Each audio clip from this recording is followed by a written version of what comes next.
This is a Western New York Bigfoot Investigation Group podcast. This podcast is for entertainment and educational purposes. It contains few facts, little wisdom, and no epiphanies. It is merely the opinions, guesses, and hypotheses of the host.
All right. Hey, well, welcome everybody to the Bigfoot Atheist Inquiry Sasquatch Random Live, number 15 by our count now. And I am the Satch Squatch, Bigfoot Atheist Inquiry. You know me. And with me, of course, is my good friend Leon Thompson from Bigfoot Okanagan. And we got some people in the chat already. Hello, Uncle Bones. Uncle Bones was the first one in tonight. Surprising. Hello, Uncle Bones. There's Jerry of the Bookwash crew. He said might have to tape this one. Barbecue is beckoning. Well, you don't have to tape it, Jerry. Actually, it's being recorded, so you can watch it at any time. If the barbecue takes you away from us. And we have, there's Grasshopper. Grasshopper Bones beat you again. Yeah. Grasshopper's usually the first one in. I don't know what it is. Cindy Finn. Hello, Cindy. Good evening to you. Glad to see you. Joe Dryden. Hello. Angel Nolan's here with us, too. And Finding the Trackway. Hello, sir. How you doing? Danny Staten. Greetings from South Carolina. He's given us, yes, he indeed. Oh, Tom Thaler. Hello, Tom. Welcome back. I'm glad to see you again. Former everything. What's up, my man? Good to see you. Eyes in the Woods. Hello, Eyes in the Woods. How are you doing? I'm glad to see you. So yeah, that's everybody so far. We'll have a few more people jump in, I'm sure, as we go along. But yeah. Oh wow, man. Bigfoot Armageddon, guys. Yeah. Hey, there's Jen. Jen just popped in. Hi, Jen. How you doing, sweetheart? Yeah, Bigfoot Armageddon, man. Freaking, bears living with wolves, dogs and cats living together in sin, rains of frogs, rivers turning to blood, hoaxers calling out hoaxers, man. I mean, what the hell is going on? And you guys, this is what I'm talking about. I'm going to show this right off because it was actually brought to my attention by my good friend Brent Dill, who I was kind of hoping would make it here tonight, but he's a little busy, but he said he'd be listening in. So this was brought to my attention by him through the channel he's got going now, of course, Bigfoot Shenanigans. And let's see here. I got to find it. I should be able to find it. There it is. And oh wait, let me before I do that, crap. Hang on, guys. I've got to. Here we go. Now we got. This is what I. Okay. Now I can do it. Now I can do it. All right. So here we go. We're gonna share this, and you guys tell me. Uh, doesn't this surprise you? So even Todd Stanning thinks Mike Patterson is a fraud. Oh, I thought it was the other dude. Never mind. But here we go.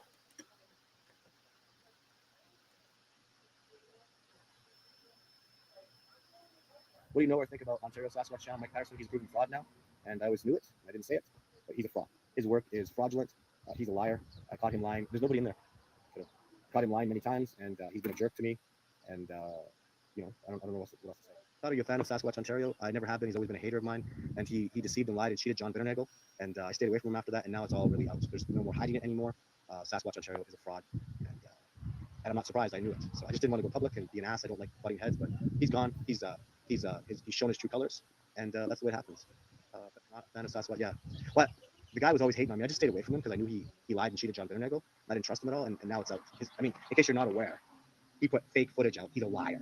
If he's a hoaxer, that's fake. He put out fake Bigfoot stuff, and it's fake, and it's confirmed. He's a liar and a cheat, and I don't want to hear about it. So it's all under me. He's exposed himself in that. So there you go. That's one of them. That's one of them. So, I mean, there you go. And I saw this. And I went, "What the? Wait, hold on here. Hang on here. What's going on here? What's going on here? Stop. Stop. Having a senior moment. There we go. All right. Yeah. Wow. It just like went into the next one. I didn't even think so.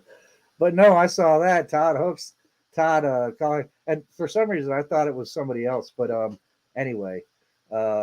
Yes, here's Todd, right? I saw this and I'm like, what the hell? This is big. This is huge, right? Now all of a sudden, now you got Todd. And I'm like, wow, man, I really got to and you heard what he said, right? So I was trying to think, why is this all of a sudden important for him to? He's never done this with anybody else, or talked about anybody else, but now suddenly, for some reason, even Todd Standing decides that he needs to jump out and say something about Sasquatch Ontario. Now he didn't mention anybody like Colorado Bigfoot or any of the others, but and in there he gave his reasonings. There's some personal animosity there apparently. So, but I thought, what's next, man? Is Zasky going to start calling out Patterson? Is Patterson going to start calling out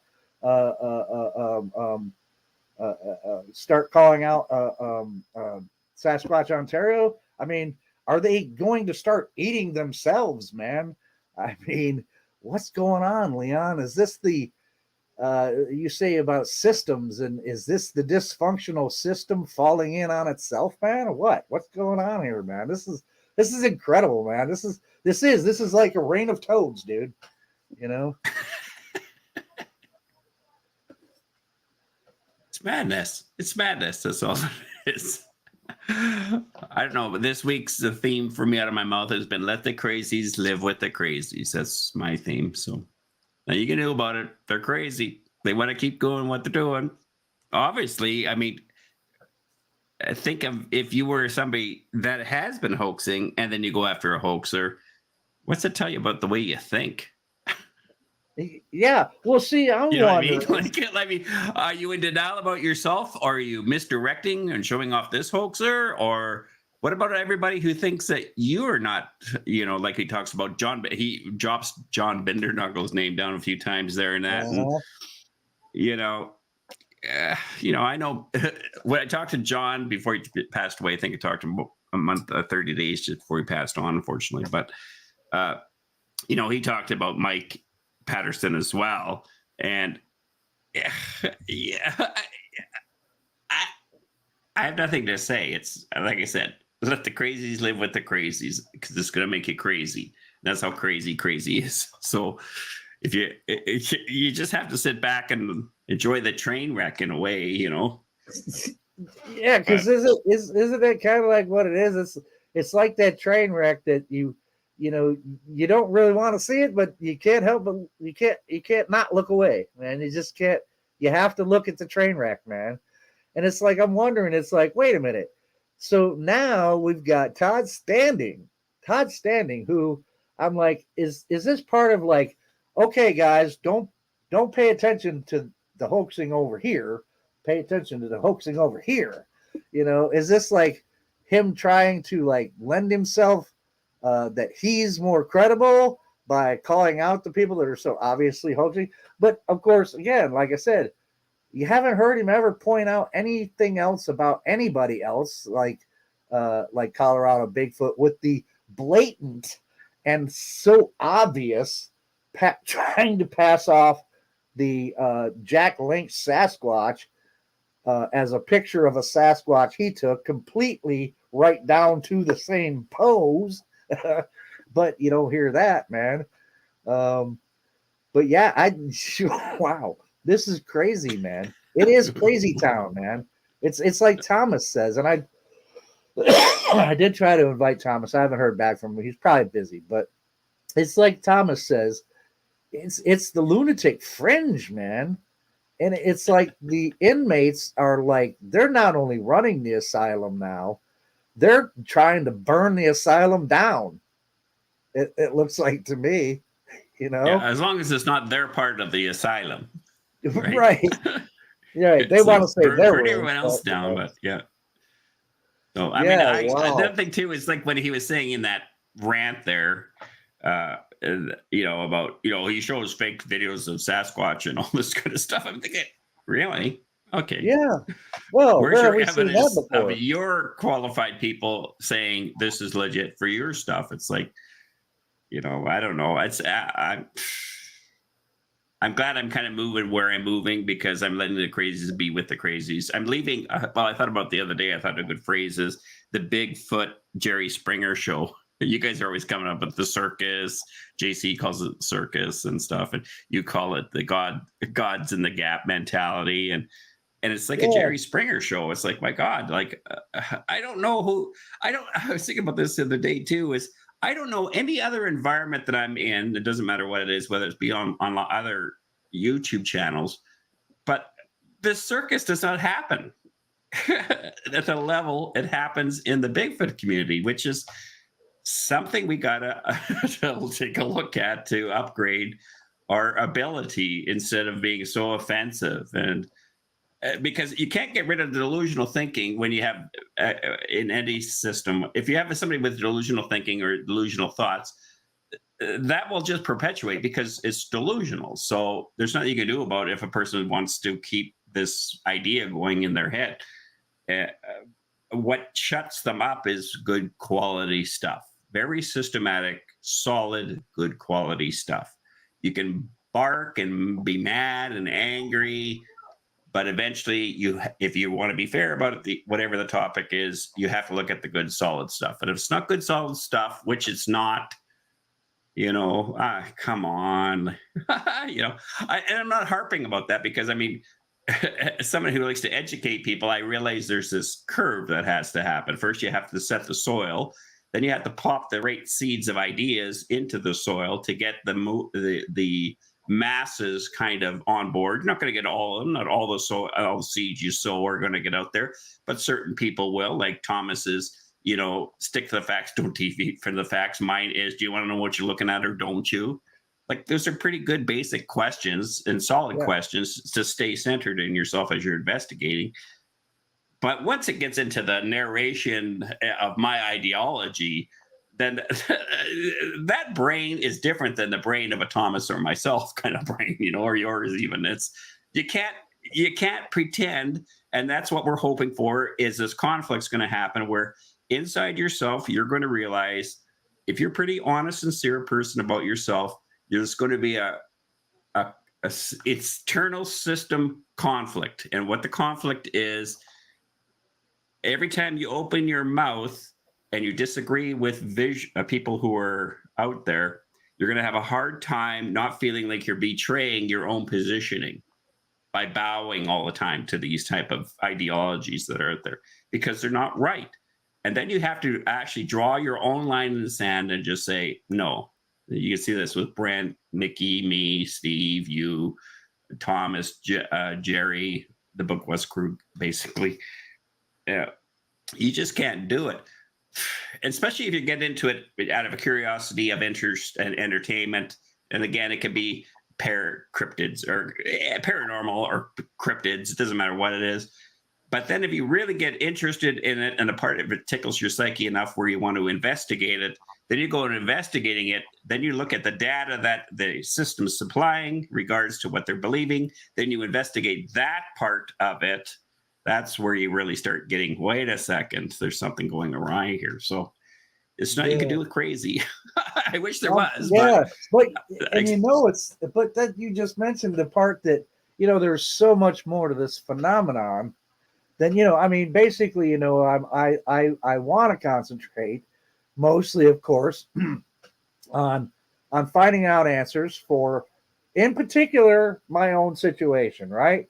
3 years ago, come August, I see something in the woods that, if you want to call it Bigfoot or Sasquatch or give it a name, all I can say is that, it's a hominin, man. It's a big, large, hairy ass hominin that I don't know what it is. I don't have a place to place it right now, and I want to figure out all the answers to that. What exactly is that thing? Is it classically what people have referred to as a Bigfoot or a Sasquatch? Where does it come from? How does it survive so long? What does it do out there? How does it get along? Hunting and gathering, is that what it does? Obviously, it has to. Those are the kinds of things I primarily want to focus on, and hopefully get to see another one. Or really what I really want to do is run into that same one again. The one that I have decided to dub as Rasta, because I don't know what else to call him. I don't know what his name is, if he had a name. But so that's primarily what I focus on. But when I come across stuff like this, man, now this is entertaining, man. And even Brent made a comment to me on a comment that I made on his thing when he posted it. It was like, he was like, I know it's adorable, but he said, I would love to see those two get on and debate, with each. I'm like, yeah, man, I would pay to see. He's like, I'd pay to see that, and I'm like, yeah, Todd Standing and Sasquatch, Ontario, yeah, I'd pay to see that. But I'd be right there with the popcorn, dude. Well, yeah, I'm gonna gobble this up, man. I want to see what's going on, because that's the total entertainment part of it. Because there's so much to this phenomenon, other than, and we have to realize that and accept that there's so much more to this phenomenon than just actual bona fide, legitimate research into it, right? There's all this other stuff that's all wrapped up in it. There's nothing we can do about it except for, try to be entertained by some of it, even though some of it's very irritating to some of the people that are out there trying their honest best. That's true. But, I mean, I'm giggling inside, man. Leon, I'm really giggling inside. Actually, I'm giggling on the outside too, right here, man, because I think this is funny as hell. I mean, it is funny as hell. Well, I just want to say I can't giggle as much as you because it's 100 degrees. I'm roasting to death. I didn't get a nap this afternoon, so I'm kind of like, but hey, is this really happening? Am I in a dream? Is this show even going on? But I don't know. That's the whole thing with this cognitive dissonance that we have. Look at it's not just cognitive dissonance. It's when you get to a point where you feel you're betraying your own belief system that you have. And that cognitive dissonance of the old way of thinking, that's where you have to fight and bust that, learn how to bust that down. So you learn to be free inside yourself in regards to, like if you're really curious about any topic, I'll tell you, everyone has sacred cows. It doesn't matter what, because everyone has a world belief system. The question is, are you following a healthy one, compared to a non-healthy one? How would you know the difference between a healthy one? Well, because a healthy one keeps you becoming more and more freer. The glass in the water stays clear. You're on target, right? But you got all these ideas, and then as soon as your brain, if you look at the glass of water as your brain, as soon as other ideas come in there with food coloring, drops of food coloring, drops of ideas into that water, that brain now starts getting cloudy or murky. That water should stay clear as long as you vet all the definitions. That's why it stays clear, so you're clear on where you want to go next. If you put in a drop of food coloring of another idea into the topic and it taints the water, pull back your research. That's your first visual clue, you could say to yourself. And it's hard because I think a lot of us are so used to just going, like these guys again have been around for a while, remember? Both these guys. They were around since the beginning of the YouTube channels, and so they have this following, which is a feedback loop of feeling significant because they have all these followings. Plus, they get a rapport back with their groups, and and allegiances, you could call it. I was thinking of a few people that have used to be lying to me, and I could do no wrong. Heaven forbid I quote Donald Trump here, but it's like I could go down to New York City on Fifth Avenue and shoot somebody, and no one would care. Well, because I'm their next up and comer or whatever you want to say. And the bottom line is, I might be up and coming, or somebody might be up and coming. But if they are going to do it from a different perspective, which I hope is happening more often, which is look at things and reanalyze them and vet things and come up with a good hypothesis that seems to be valid, that we all have to bend the knee to it, including myself. I rejoice in realizing I'm wrong instead of being threatened by realizing I'm wrong. I might not like being wrong because I'm embarrassed maybe by it or whatever it is, but I don't see that in these other two people we're talking about. I see just this reproduction, outdoing. What fuels the videos is, well, especially it seems with Mike's, is he fuels his videos of more and more and deeper levels of ideology, you could say, are better videos or better experiences. And that's that, I have to produce this kind of stuff. It's all fabricated, but I have to produce. Well, Leon, how can you say it's all fabricated? Well, because I do my research. And as a good educator, I'm not here to give you the answer yet. I'm here to point you how to get the answer. And then when you start in that process of discovering the answer, you'll come to me and ask me questions. And I won't tell you the answer yet. I'll say, keep sniffing. You're on the right track. There's something there. Because I want you to learn the wisdom, not just the information. That's how I've had to change my whole life from being absolutely a crisis-oriented living psyche in my own head of feeling no value and no worth to practically learning that I have value and worth. You could tell me 100 times, well, Leon, you're great, you're that. It doesn't mean it won't break through my defense mechanisms. There's no way it breaks through my defense mechanism. Okay, you're reading something, Joe. You can see you're reading something. You're reading the chat there. You're down here. I was listening to it. I was just starring stuff for later. Oh, okay. It looks like you were kind of. Yeah. I always can see because we're both old, right? So we get that old man stare kind of thing that happens to us. Yeah. No, they were just coming up with some. There were some good comments in there while you were sure talking, and I was just starring him. Trackway, he's got a point. It's he came up with this one. He says when it comes to that, Todd and them is like neither is getting attention, so they're creating it. Looks like it might be working. Again, any attention is good attention, regardless if it's positive or negative to a narcissist. And I think he's got something there. Jen, she said, let them take each other down. Doesn't mean we have to make it popular and dive. I think she meant drive. I think she skipped R and drive views for them, which I get what she's saying, but no, absolutely not, Jen.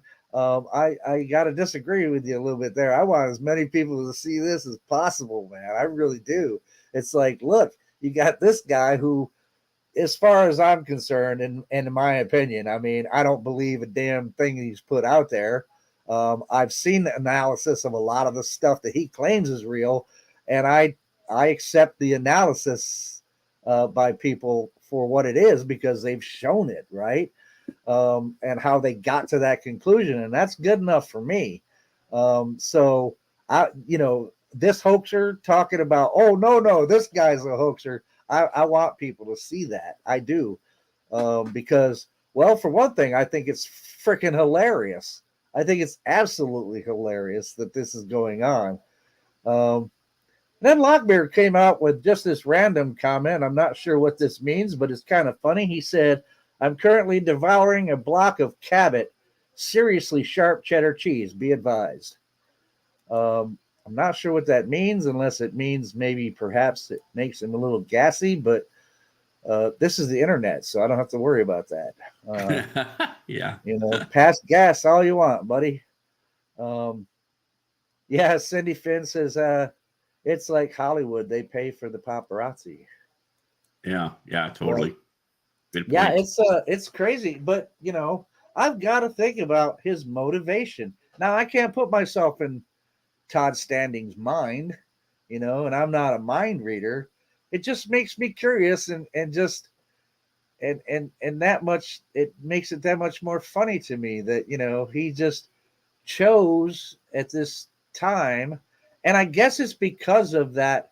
It seems to me from what he said in the video, it's not so much that he cares or thinks it's important that people know that Sasquatch Ontario put masks up, or a mask up there, took a picture and tried to convince people it's real. I don't think it's so much that he cares about people knowing that as much as that he doesn't like the guy. He thinks he's a liar. The guy doesn't like him, apparently, because he said so in the video. He doesn't like me. He's a hater, blah, blah, blah. So it's like, okay, so that's the only reason why you're coming out now and you're putting your 2 cents in on the whole Nefari or Neferti or Nefrata. I don't know what the hell he calls that Bigfoot. And it's just, I'm waiting. I don't know if this is a sign of the times, man. Is more of this going to come out? And for me, I'd love it if I would love it if the hoaxers start eating themselves alive, man. I'd like to find out whether or not the people are responding to him like they respond to us. This is the problem with the Bigfoot community. Yeah, I don't know. I mean, it's like, yeah, okay, all right. Well, that is the other drawback thing. too. Yeah, go ahead, Joe. That is the one I think thing I got about a bit of delay. Todd. Well, it's the one thing about both of them, actually.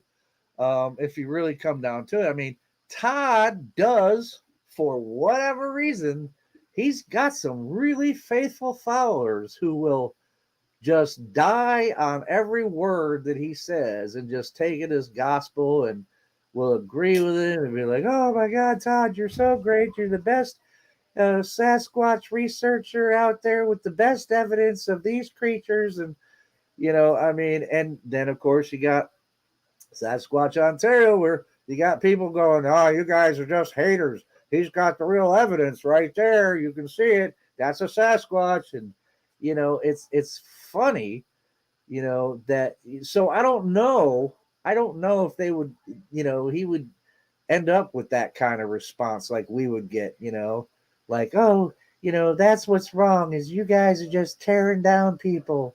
And it's not that we're tearing down people. Now, what Todd was doing just then, that was not actually addressing the actual evidence or the hoax that was put out. That was actually tearing down somebody because he was very personal about that. He was attacking the person, not that, oh, this is a hoax and this is the reason why it's a hoax. But he's a liar, blah, blah, blah. So he was actually making the personal attack.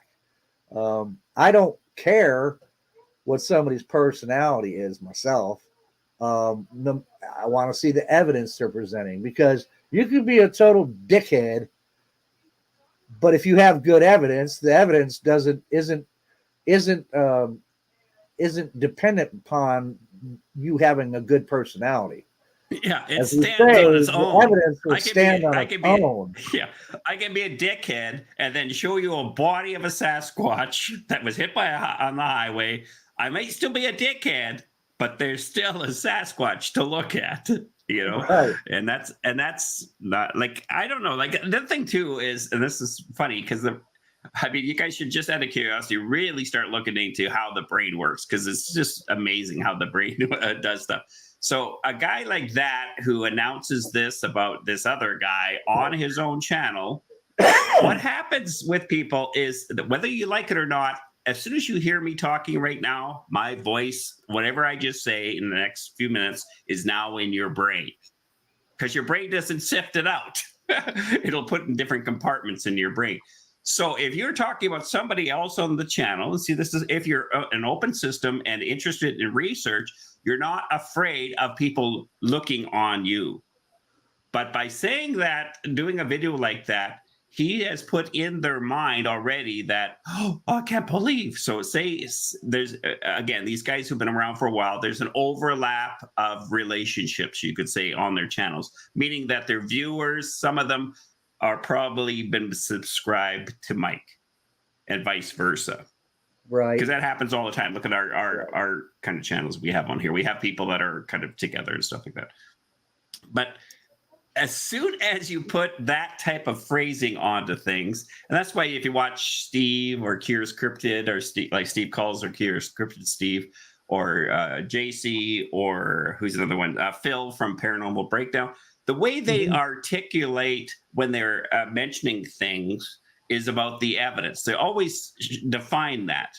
That's kind of new. People are, the problem with that when they say that is they're not projecting, because you're dealing with people in the system that don't understand that well, they're getting better at it for sure. A lot of you guys are getting better at understanding what we're talking about when it comes to evidence. But if you plant in your own channel, like with Brent, the reason why Brent will do these shows is because he's not afraid for you to do the same to him.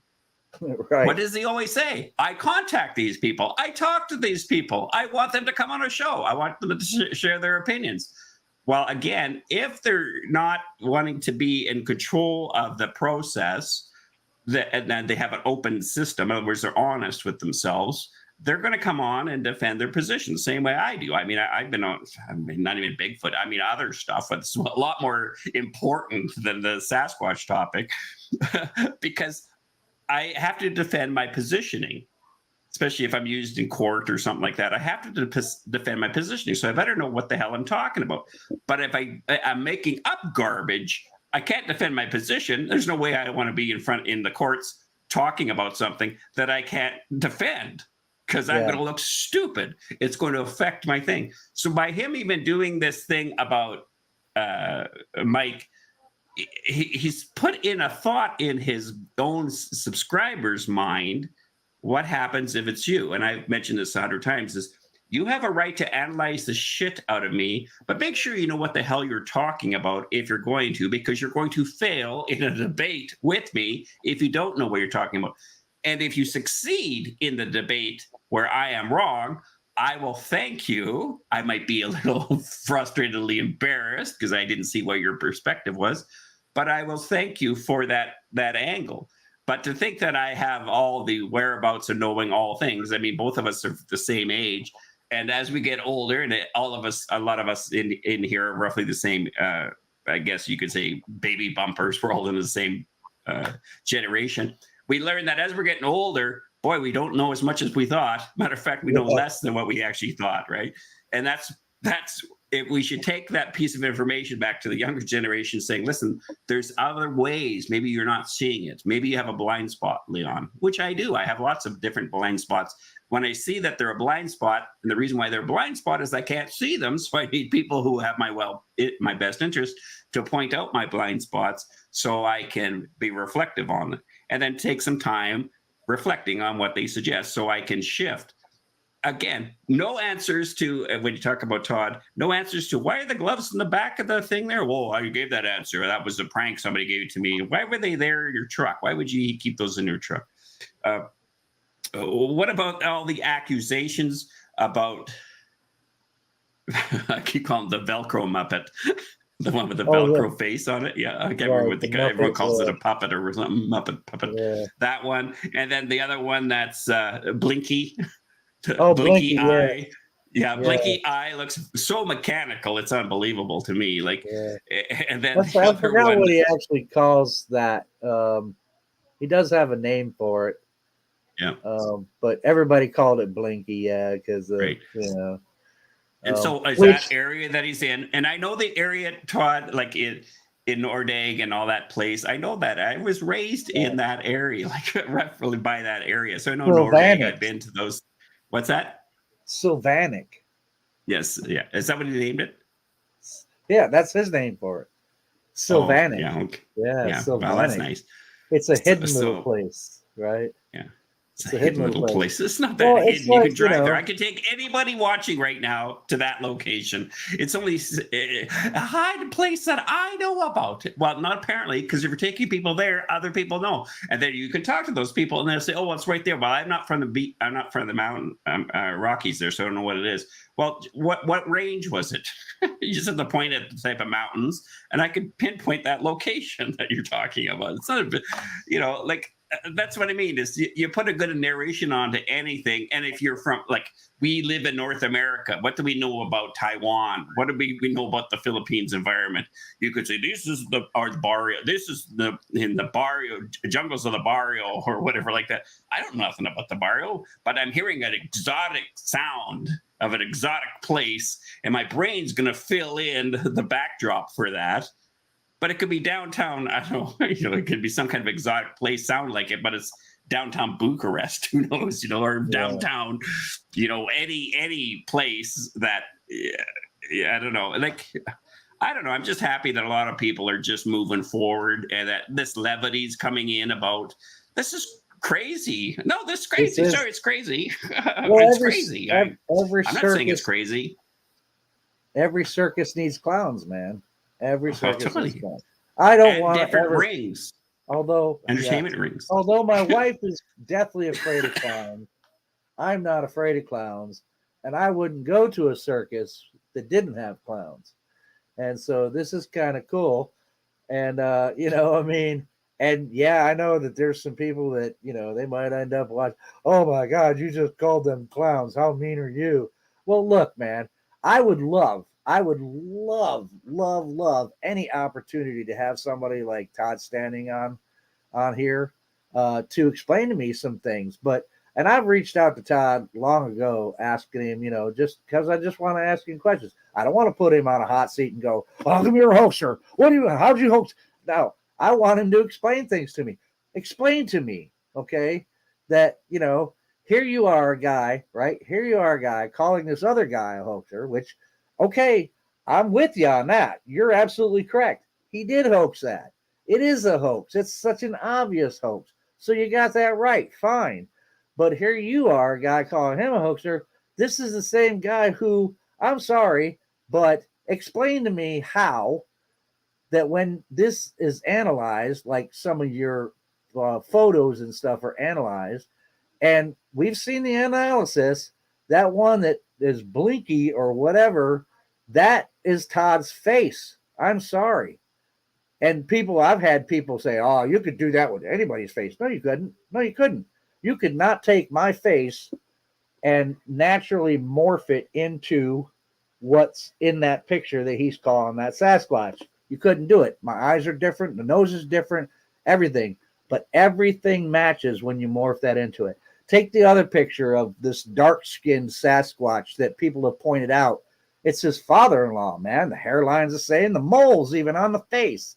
I mean, everything. The eyes, the whole thing. Just explain to me, how do you explain that stuff away? How do you explain it away?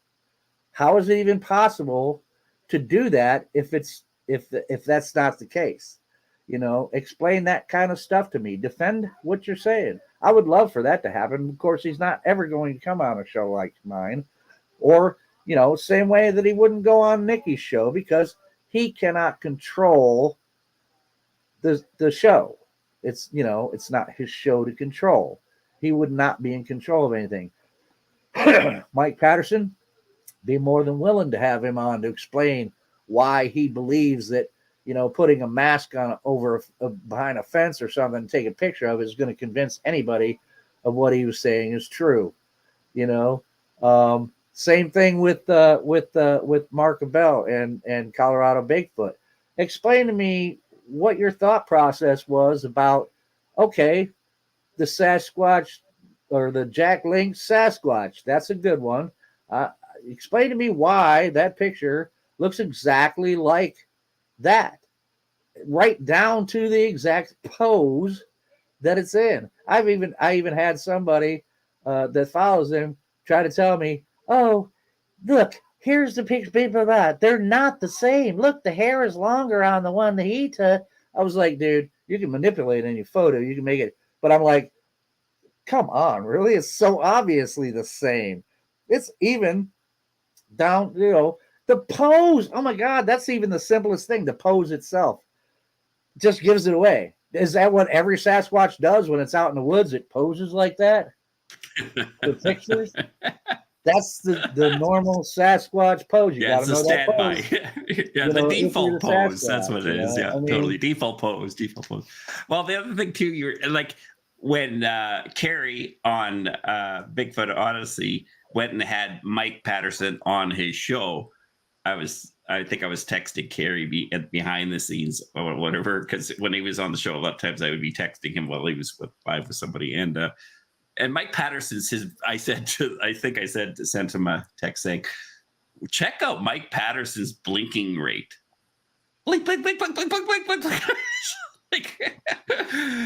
And that is, when your brain is activated, you blink a lot. So if you blink, I mean, he wasn't even blinking. Like, I think I can't remember what the average blink is, but I mean, if you watched us, you're gonna like even right now, we'll blink and then say something and then blink. He was blinking nonstop, and then plus he wanted to have, and I think Matthew Johnson was the same way with this one too, which was they wanted to have control of what the person was going to ask them questions of, and they pre-told what was in the wheelhouse they were talking about and what they're not. It would be. Now, yes, that could be fair if you're dealing with somebody who is honest and sincere and wants to just focus on certain things that are in their wheelhouse, or it can be very deceptive depending on that person. Again, how would you tell? How are you going to tell these guys when you're online on any topic?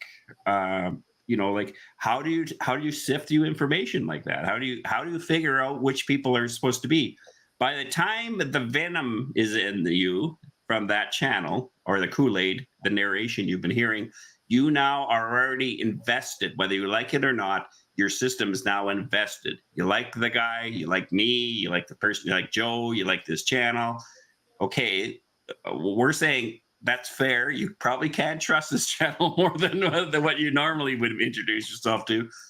But you get to vet everything with us. So you could come back and say, well, Leon, I think it was this or that. And I'll look, we might say it in the chat, or you might say it via, so Joe sees it and says, so-and-so says to you this, Leon. And I'll go check it out to see what I can find about that information, because I want to learn, not because I'm right.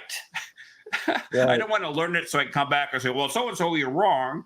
So that I can educate you. Educated me by making me look, and I can educate others by telling you what I find, instead of all this mask mirror kind of stuff. Okay, who else has 3 crystal clear pictures, stationary, mind you, with very little action or motion of a Sasquatch? Todd Standing does. Okay, out of the 1,000 people who have been doing this now, he's got 3 pictures of a Sasquatch. They're never doing anything afterwards. There's always an excuse. Camera went down, the battery went down, blah, blah, blah, blah, blah. They are happy to hear that there's people out there that believe that Sasquatches have a capacity to deal with electronics because it covers their ass. Yeah. Not because it actually happened. Look, I've been on places. I have a video talking about my compasses, and Nick's with me from Roscoe's Bushcraft. We're up in an area, and North should be pointing one direction, and I'm looking on my compass. He's looking on his compass and his electronic compasses we've got, and they're all wonky. Now we can say, well, Sasquatch must be in the area.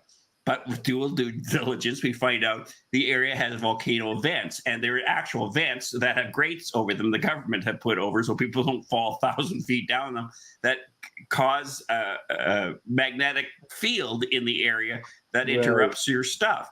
Now, if I'm online looking about Sasquatch and I hear about, oh, they mess with your electronics, that's in my brain. Whether I accept it or not, and then where's my brain going to do when that happens? It's going to go back into its files where I heard that thing about Sasquatch do this. There's no evidence for this, by the way. Right. But I heard it. But my brain doesn't know evidence. It doesn't know vetting. That's why your frontal lobe is for you, your frontal cortex is for you, is to validate what your primary and your emotional brain are presenting to you. Your three brains are supposed to work together like a relationship. Relationships are complicated sometimes. Sometimes one voice of the relationship outweighs the other two. Sometimes two outweigh the one. Which one's right? Which can those two be right and this one wrong? Can this one be right and those two wrong? How are you going to figure all that out? Well, you educate yourself. You find out interesting stuff. And I would hope, and I think what would happen in any system that starts moving forward instead of staying where it is, this conflict happens. And then you're going to really, and what happens when the conflict happens in a system that starts shifting, you can't believe you once bought the craziness. There's some shift that happens inside of your own self where it's a betrayal thing where you just realize this is crazy. And they'll all attack you at the beginning. But as they start getting into it as a system, remember, you can't just turn on a dime when it comes to belief systems. It's like a big cruise ship. It has long circular motion it has to do. But once that starts happening, the majority of the people on the cruise ship start saying, the ship is sinking. Yeah. Hey, well, man, no, it's not. sinking. No. Those rats are leaving because they like to swim. No, they're leaving because they realize it's crazy. We've had rats, and I don't say rats as a negative. We've had a lot of really good people that are no longer in this investigating this because of the political atmosphere. The landscape out here is not helpful, and they can't stay in the system because it's too betraying. Yeah. It's betraying to me if I stay in this system without doing the next part, because I've like to see something happen. I start to see it happen now. Now you guys are doing what you're doing. I can move to the next part. And the next part is, whether people are like it or not, and whether I like it or not, is validate and vet previous claims. Let's go look at that stuff. Let's look at those sacred cows. And anyone who wants to do that, make sure if you do it with professionals. Act like you know nothing. Be a moron when you start off the process. Start as the idiot in the room, the dunce cap on your head, and build slowly up. And make sure every time you build up, you're collecting the evidence, the documentation, the professional saying it. So you're helping the rest of us not waste our time. Because my brain is going to be full of a whole bunch of garbage in another 50 years if we don't have any good stuff. And it'll just prove it, in case you guys are still around or your grandkids are.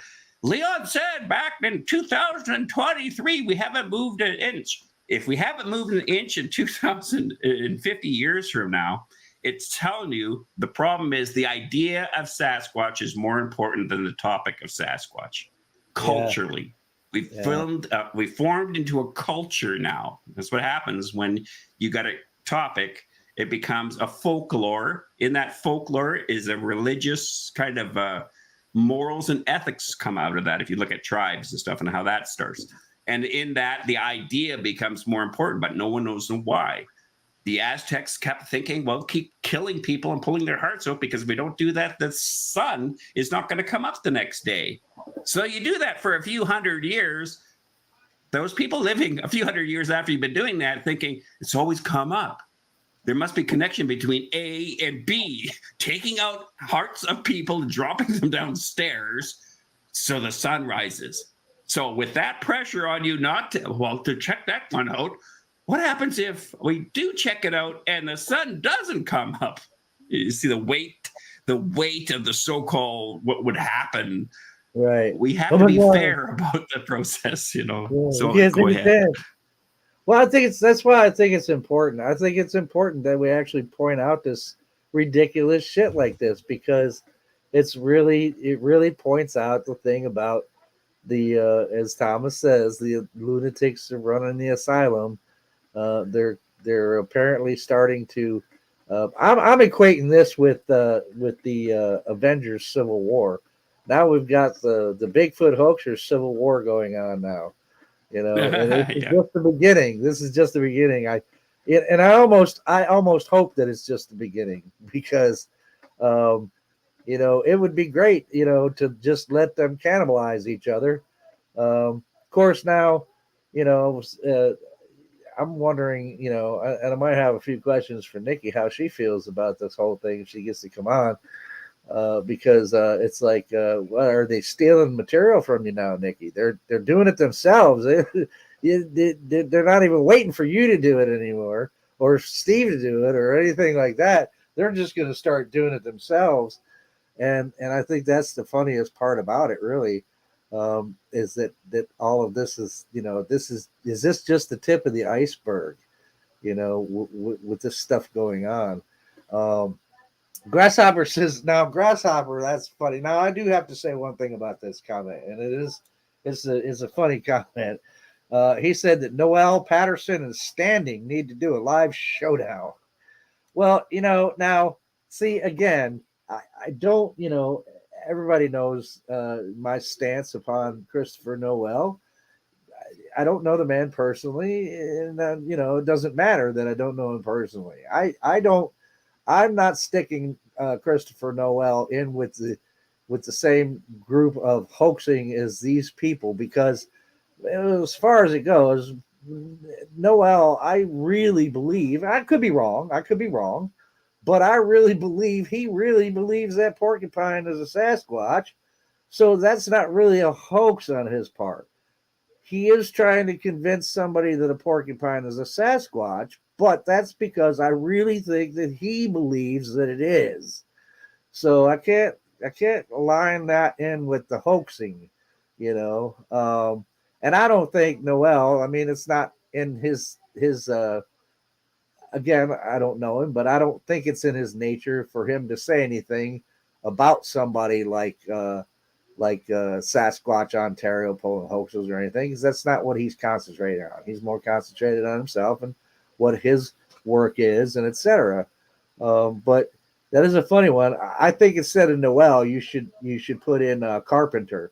It should be Carpenter, Patterson, and Standing. So and then former everything former everything says RMSO shit to bed too. Now with RMSO, I can't slap them into a hoaxer category. What I can say is that they possibly have gone to enabling the hoaxers, because they just slap shit up that's certainly probably hoaxes, and not questioning it and going, hey, is this a hoax? They put it out as if it's real Sasquatch. So not so much hoaxing themselves. They don't commit hoaxes or create hoaxes. They just enable people putting out this hokey shit, and trying to convince people that it's real with absolutely no evidence that it actually is real. Well, a lot of people online are addicted to sensationalist news. Your neural Absolutely. pathway actually gets triggered by chemicals when you hear sensationalism. And that's why you got to be cautious, is because your brain is going to take you to gullibility in a way if you hear sensationalism. And they're focused on sensationalism. Why? Because it works. The same way you guys were talking earlier is, as much as people say no news is good news, bad press can give you a lots of people checking out the bad press. I mean, think of like when you talk about sensationalism, a lot of thumbnails are sensationalist. Sasquatch murder on the roadway. But you read it, and it sounds like Sasquatch murdered on a roadway. And then you see a little question mark at the very end. Your brain blocks out that part, and it just focuses on the first part. Even though you're picking up the question mark in your brain, it doesn't have the emphasis because your executive function of the brain, where you have your cognitive biasness, is leaning towards wanting to believe that statement more than not believe it. Now, you'd pick up the question mark if you have a cognitive dissonance and totally disagree with that. Your brain will be more readily picking up that as a question mark, which will make you more suspicious of the information. So there's this kind of payoff thing. I wanted to read something here. I got this sent to me. This is when that whole Zasky thing was going on. Mm-hmm. I got this message sent to me, and it says this. It says, "Where I'm from, and you get all in." Or I think that what they're trying to say is, "Where I'm from, and you get all in the others' business, you might find yourself on the news or missing. Everyone this dude speaks out against has more subscribers than him." SMH, laugh out loud. He's talking about Zasky. And then let people do their thing. Rule number 1: stay out of other people's business, period. A good way to get hurt. That was kind of a conflicting kind of message to get. I'm thinking, is this guy for Zasky, against Zasky? Is he mad at me? But, just by the wording of this, because I always got to kick up people. They have no idea really who I am and what I do and stuff. And I just said, I'll just open up a file with the RCMP with this guy, just to have it, just in case, So even there's no reason why, and I find this more prevalent in the Bigfoot online scene compared to any else online scene. I don't see the same immaturity that I find in the Bigfoot line. Now, that in the Bigfoot online scene, I'm not saying, if people are listening to me, I'm just talking to you directly. I'm just talking about, a percentage wise. It seems so blatantly hard to the person who wants to speak the truth about what they're finding in the soil that online scene used to provide. It's getting better now, for sure. That when they want to say what they need to say, they have to walk on eggshells. If you're in any systems where you're walking on eggshells, you're in a closed system.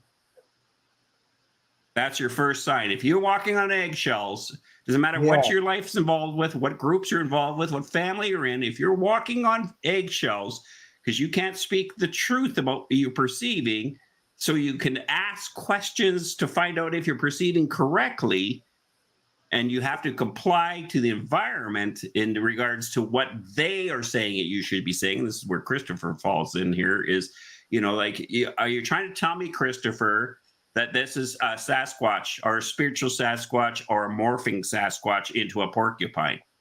Well, yeah, I truly believe that. Can you give me other people besides you? Because it's what good researchers do. Think of your own life. You don't have to look at science. You have a friend. You're interested in somebody. You meet this guy or girl, depending whatever your sex is, and you're curious and you're interested in them. You start asking your friends to meet them because you need more feedback. Is this a good choice for me, you guys? Because love is blind, and I've been blinded by putting my blind glasses on too many times, wanting to date, and my judgment can be off because intimacy is a very terrifying thing to most people. So I need other people who have my best interest to help me validate the information or my perceptions of things. And that's the same with Bigfoot and anything else.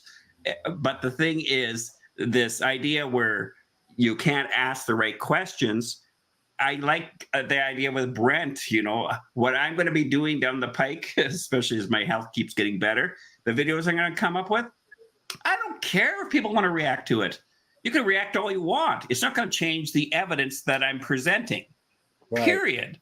Right. As a matter of fact, what I'll encourage people to do is Go talk to your own universities about the same topic and see what they say. See what the professors say. Film them and do your own videos. Because the more of us who do that, the quicker the wall is going to start crashing down.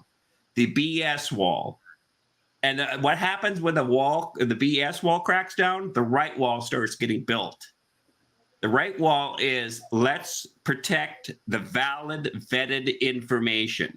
Let's no longer bow the wall down to these ones coming forward to us with the rhetoric of narration. Narration is not the same as facts. It's not the same as evidence. This is a glass. How do you know, Leon? How do you know? Because everyone calls it a glass. And it's made of glass because it's called a glass. Well, you know, I heard that they're called cups sometimes. They can be called containers, but this would not be a cup. Why? Because I'll show you what a cup looks like. For instance, or a mug. I'll show you a coffee mug. I'll show you a coffee cup. You can see that the same thing, and the reason for those things are to hold liquid usually, you know, and no one's going to argue. We don't argue about that, you know, and this is what I'm talking about is this big cahootsin, like you're talking about. This is Sasquatch.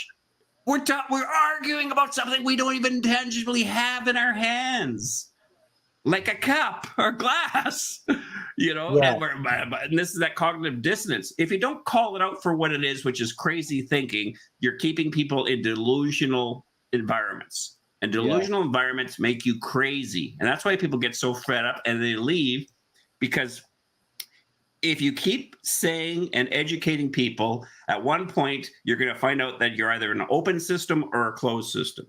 People like to be in open systems because it's freer. You can talk about anything. Right. You know, the people in an open system aren't out to attack you when they say things to you. They have your best interest, not a closed system. Again, you guys, Americans Got Idol, or American Idol, whatever, they have the judges there. The judges really like the person on the thing, but they're not quite ready yet for American Idol. So they say, listen, we want you to come back next year, all that kind of stuff. And the person's in front of them. Oh, yes, thank you very much. And as soon as they're off the stage and they're talking to the camera, those judges don't know what they're talking about.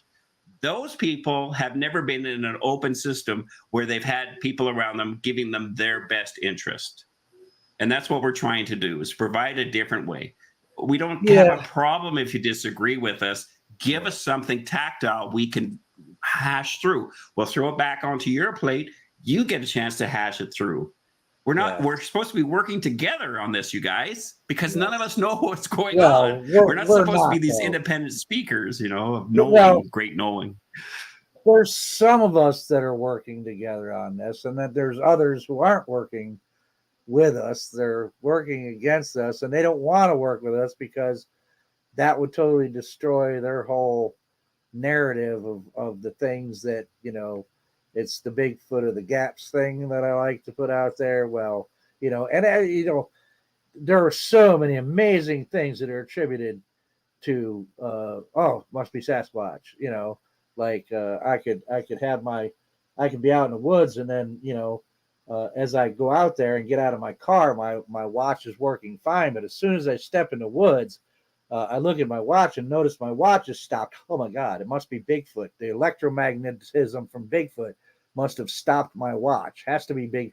You know, there's so many different things that are so much. It's like, well, if I can't explain why it happened, then it must be Bigfoot. And that's just, you know, I don't buy that. You know, it's too easy to let yourself think that. And, you know, for people like me, I'll tell you, confirmation bias is a hard thing, especially if you're in a position like I am, or other people are, like Steve and Jay Fritz. And although Jay Fritz is not a researcher or anything, he doesn't want to be, and etc. So I'm not, but he still gets included in this, because for people like us, it's very confusing because we know that there actually is something out there, but then there's all this bullshit that we have to strike back against. And it's very confusing for us when people are like, well, oh, you're just a denier. And it's like, no, I'm not, man. I actually saw something. I'm just telling you I don't buy this bullshit.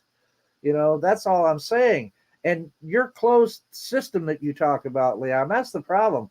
with the closed system. The closed system doesn't like curiosity, open and honest curiosity about shit, because it doesn't like questions. It doesn't like questions that it can't answer. It doesn't like questions that go against what their dogma is, and it's amazing. And then you do get those people, of course, like you read from that thing. I get it too. I got somebody that commented to me on one of my things that I put out there about the hoaxers, especially. Well, it was about the Mark Abel Bigfoot thing, and for some reason, this person decided to bring in Zasky on this thing. I don't even think I mentioned Zasky in that video at all, because that wasn't the focus of it. But the person said to me, at first, I believe Zasky is on the up and up. He works his sack off. He has very active areas. The sass, and I believe he means Sasquatch, the sass are in the bush he is recording, and he has gotten some perfect facial images. I think he expects too much of our eyes seeing what's there once in a while, but everyone who has went out with him has come back shook. I don't give a shite about his personality nor a criminal record. Now he does. You're right. I did in passing say something about how he did. Oh no, I did it in. It was a comment here that I said I don't care about that. I don't follow that person, because in this case, yeah, he's a total shitbag, especially with the way he treated Carrie Arnold's wife after Carrie passed away. I don't like that. But anyway, so he goes on. He doesn't care about that. He says, I know professional criminals who live by a better code than most sheeple. He has a record. I don't care. And I made a comment like, hey, everybody's entitled to their opinion. I said, mine is, I find no credibility there, etc. And that's the one I said where he did Arnold's wife dirty. And that's enough for me to, I don't trust him as far as I can throw him. But then he comes back with this comment, which is very similar to what you just read. He said, if you called me a hoaxer and I was not, I would see you around. Calling people out with no evidence is just as scummy as hoaxing, little guy. And I just simply said, you would see me around? What do you mean by that? Curious phrasing there. I never got an answer, but so there you go. You got those people will come out of the woodwork in favor. And so those are some of the things you're up against, that hidden threat, that passive aggressive, I would see you around and call me a hoaxer with no evidence. Well, first of all, in that video, I provided the evidence that showed that it was a hoax. It was a total hoax. And I don't just call people hoaxers if I don't have the thing that convinced me that, hey, this is a hoax, man. Look at this right here. I don't just go, oh, well, that dude's a hoaxer, because I don't believe a picture that they might have put up. Like, I wouldn't say, like, say, I don't know, just Fred Jameson or whatever person puts up some blurry pictures of a stump and says, look at the Sasquatch that I took pictures of. I don't go, hey, that dude's a hoaxer. No, because I don't know that. Dude's mistaken, maybe. He thinks it's a Sasquatch. I can identify that it's a blurry stump. But you're going to have those people come out. Yeah. Out of the woodwork, because again, there you go. Sacred cows, man. Sacred cows. Don't touch the sacred cow. Well, their fear is relevance. See, the problem is when people have got relevance, even if it's a counterfeit form of relevance, which is, we've had 10, 15 years of online people. I mean, you can start seeing that YouTube's starting to develop, not YouTube, but the online scene's starting to develop some kind of self-policing mechanism in itself. You can see this in the AIs a lot lately, which is, you'll notice that they'll put the speech or the caption on, but they'll blurt out the swear words. Can't use words like if you watch a lot of the shows that are covering the Russian Ukrainian war right now, they have to say words if they're doing live streams like sleeping. Oh, those Russians are sleeping there. They can't say what they would normally say. They can't show anything that shows brutality or anything like that. There's a policing that happens. Now the problem is with, when I go back to the idea of relevance, is when you are relevant. So you think of it, your whole life, you want to be relevant. You want to be relevant to in your family. You want to be relevant at work. You want to be relevant is about being recognized. But if you have a deficit about your sense of self, you're going to have a counterfeit relevance that starts to develop itself. And so you see a lot of these channels, people have gotten a relevancy feedback loop to make them feel important. Probably because they don't feel important. I don't care. I mean, I've been at a constant, I think, 1,500 subscribers. I've been on for, I think, going on 7 years now. Mm-hmm. My relevancy isn't to have 200,000 subscribers because it's irrelevant if I'm not telling the 1,500 people the truth about what I need to tell them and make sure I know the truth. So, Nephilim, like this is one of the things I'm working on too on the side. Oh, Sasquatches are Nephilim, blah, blah, blah. You can go all on there and pretend you know what you're talking about. But the bottom line is, again, I've quoted this numerous times, the biggest mystery in the human condition is we believe we know enough about the topic to think that we're right, but not enough about that topic to realize we're actually wrong. So, anyone believes in the Nephilim, contact Bart Ehrman. Bart Ehrman is the top scholar one of the top scholars out of the 200 Ivy Leagues in New Testament, Old Testament literature. He's the man. And say to him, "Hey Bart, can we talk for a half hour? I'll donate $200 to your because he doesn't take money for doing shows. He likes to donate it for the homeless and stuff like that."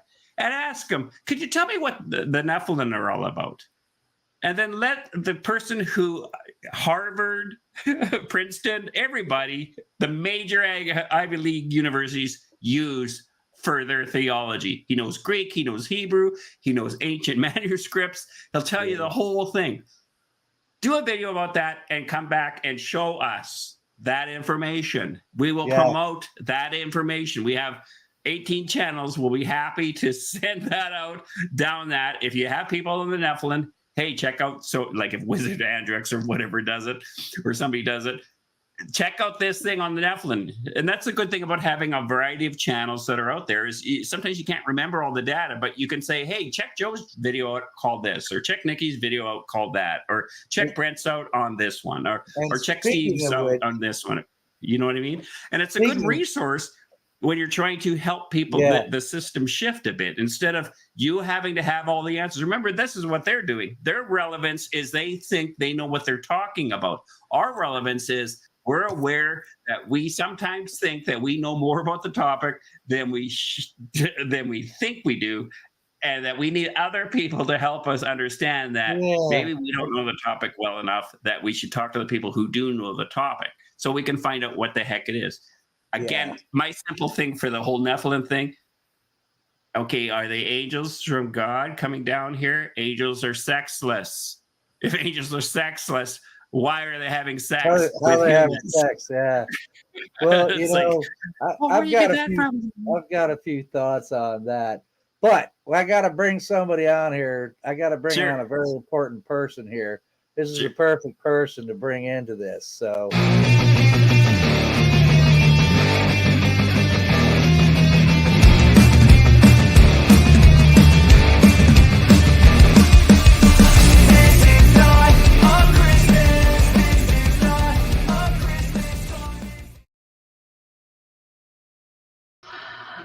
Hello, Nikki. boys. How are you? This is Sasquatch Secrets.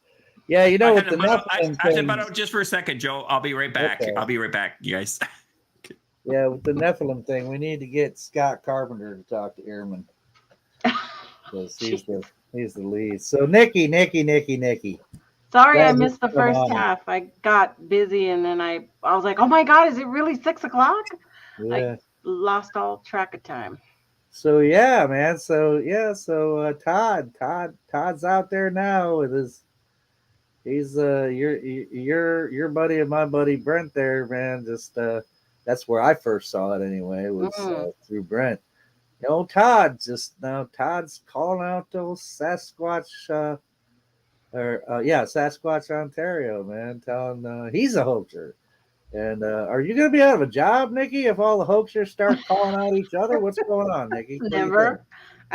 Yeah, that'll never happen. I mean, it's it's unending, and there will always be room to talk about things going on in the community because we'll always have this divide between people who believe in everything and people who don't believe.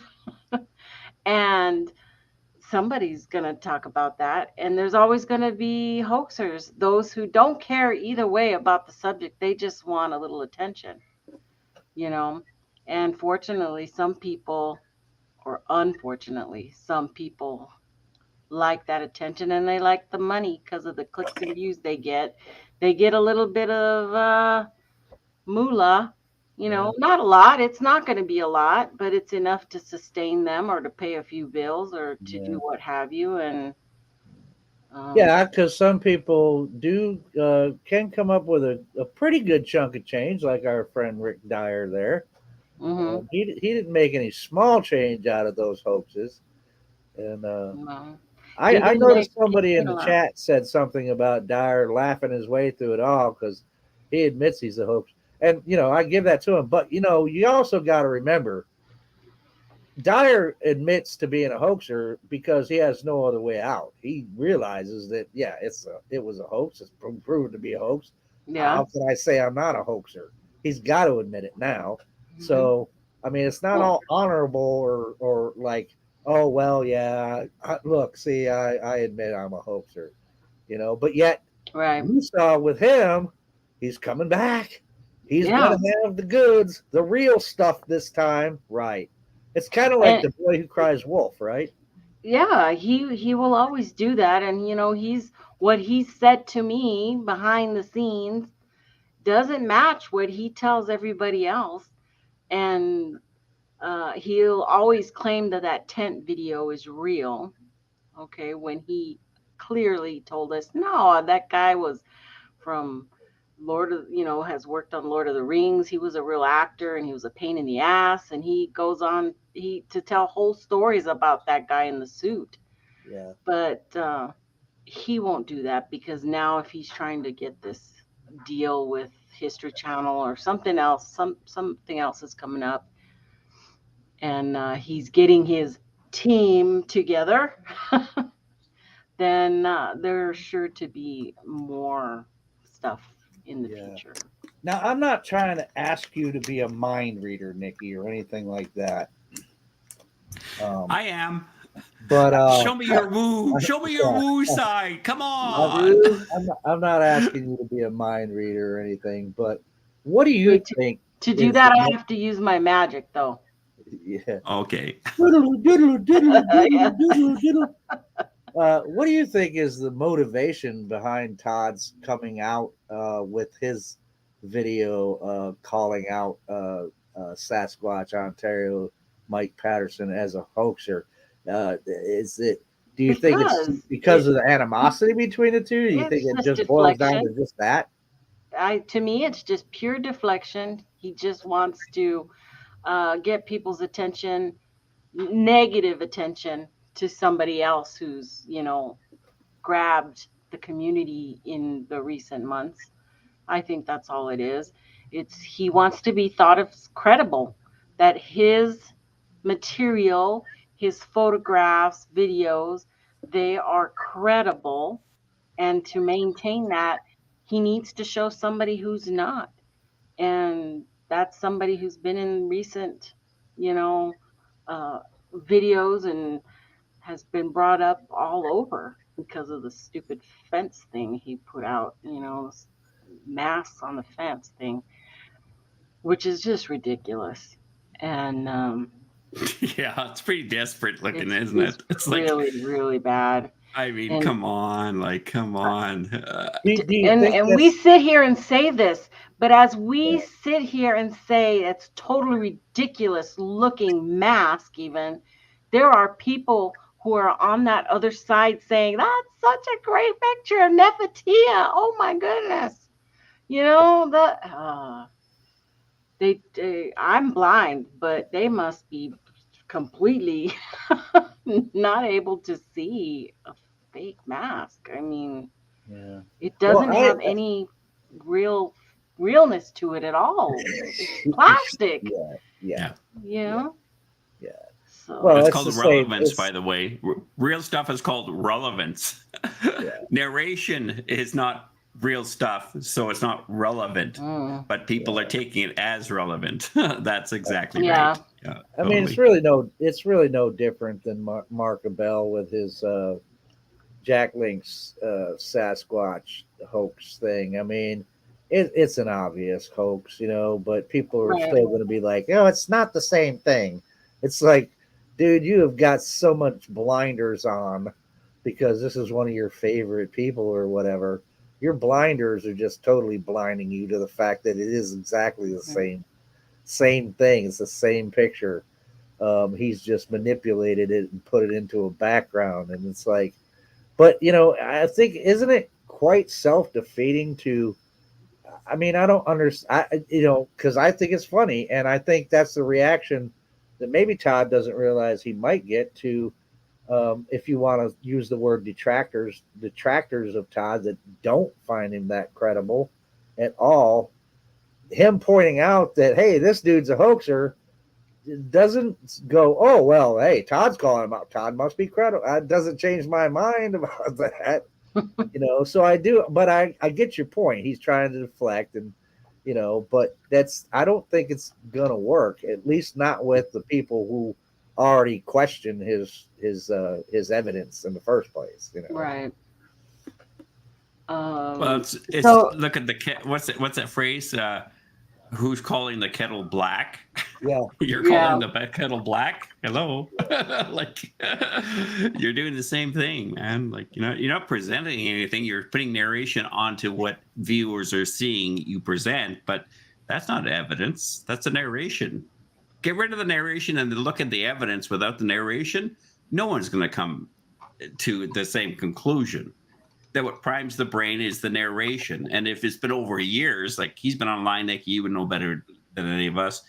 He's been online doing this, over 10 years now, hasn't he? Oh, yeah. Yeah. So he's had 10 years of a narration, and then we show up, halfway through that or whatever. He's already primed those subscribers or those viewers with his narration, and they've fallen for the sunken cost fallacy. I think that's the right one. Or the cascade effect, one of the two, where they've heard it so much that they bought into it. And of course, when you get bought into things, it's not just that your thinking goes, your feelings and your emotions go allegiance over to that side as well. And that's where your cognitive dissonance kicks in and comes back at us. That, what Alter's saying is, be careful of the narration you're hearing. Do you want to know what you're looking at? Don't you stick to the facts? Don't deviate from the facts. Check these people out. You got great resource people like Nikki or Brent or Steve or Curious Cryptid or Phil from Paranormal Breakdown that can go through most every video that has been online. You can check out their channels so that you can go through and find exactly who we're talking about from 5 different sources. And these are just some of the YouTube channels that you can go to, not to mention the Facebook pages you can go click onto, even though that's for us old people now, I guess. But again, like that relevancy, I need to be relevant my whole life. Like when what's his name is on your show? I keep asking you. I shouldn't say that because I just put a blocker in my brain. Who, Rick Dyer? Rick Dyer. Yeah, Rick Dyer. It's like, again, on the show, he said to us, "Oh, I'm not going on this. Blah, blah, blah, blah, blah, blah. You're not going to see me on the Bigfoot stuff." He's told us that right to our faces with his mouth. And Right. he's using the newer model, TikTok and tweets or whatever. I don't know if he's on whatever, to bring forth this idea again, because it's about relevance. I need to be relevant because I don't have relevancy in my life. My relevancy is me being Leon. Your relevancy is Nikki. Your relevancy is Joe. That's why I like you three, is your relevancy isn't Bigfoot, but it doesn't taint your investigations to what you do, because your relevancy is Nikki doing what she does. And Joe, you're the same way. Is your relevancy is Joe trying to figure out, okay, I bumped into one of these things called the Sasquatch. What the hell? And then you're hoping, as you go in online, that you're going to get some more feedback, maybe good ideas for research. And all. No one's even talking about research stuff. They're just pointing their finger for Sasquatch. And that's what was it. No one's telling you by taking your hand, which is what we need to do as adults. I'm sorry. Let someone take your hand and guide you through things. Learn it slowly. Learn it through tracking. Learn it by learning how to ride a horse. You never ridden a horse before? Go find somebody who's ridden a horse and be a child about learning about riding a horse. Those are good steps to help you build on your capacity, and instead of your arrogancy or your feedback loop of relevancy. And then later on, you can be a 55-year-old, 4-year-old who's never ridden a horse. So you can say to your friends, I went horseback riding for the first time today. It was fun. Right? So that's why I go into these things, man. I mean, and ultimately because look, I'm sitting over here, I'm Mr. Expert of nothing at all. I have, especially when it comes to Bigfoot. I mean, I don't care that I've been interested in it since I was 14 years old. That doesn't mean a goddamn thing. Sure, I've been interested in that long, but that doesn't make me an expert, because I've been trying to figure out what's going on with the phenomenon for this long. So that's why I look at these things, because I'm always, and I put it up in I think one of my biggest flaws is that I have hope.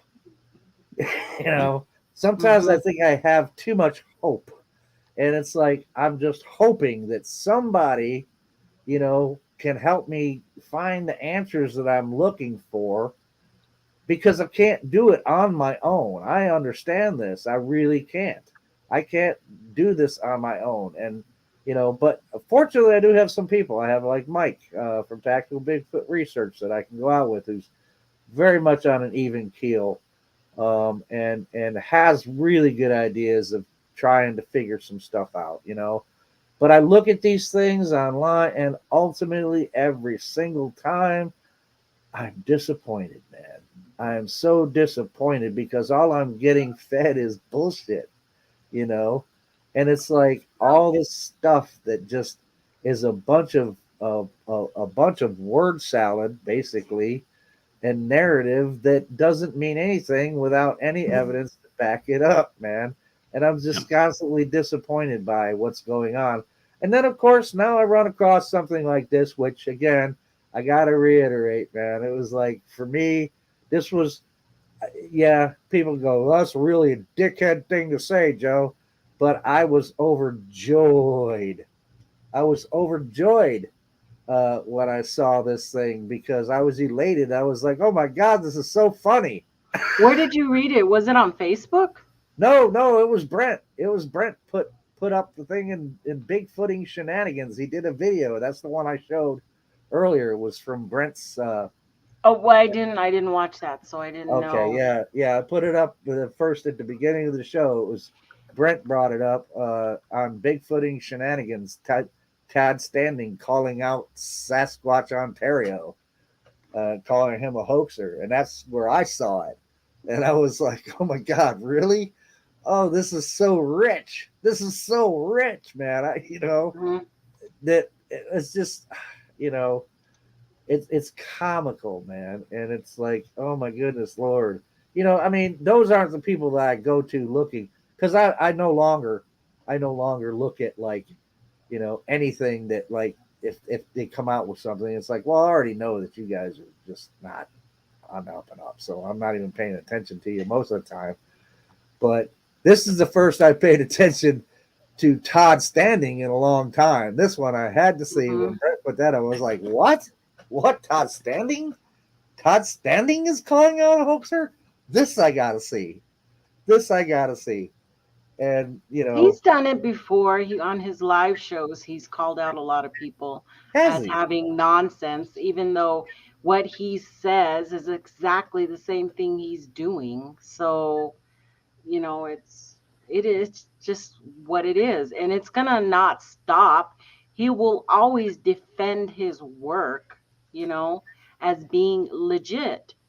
So it's just normal. Just like Zasky will always say people are crazy for not seeing what he's posting, what his pictures are.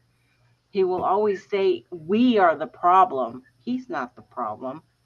He's getting this great evidence, and posting it, after he's recorded it, never seen anything live because he needs to go back to his iPad and see all these matrixing pixelation of photos and get this pareidolia effect to see faces in the foliage.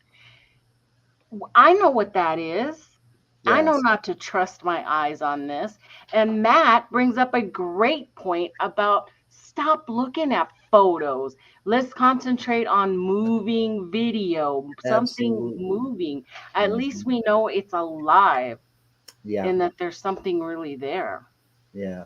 I've mentioned that the other day. I think we must be. I must have been channeling your thoughts on that too, Nikki, because I mentioned the same thing. I'm like, photos, forget it. Forget photos, Mhm. especially with the advancing in AI, because we see all these AI photos coming out.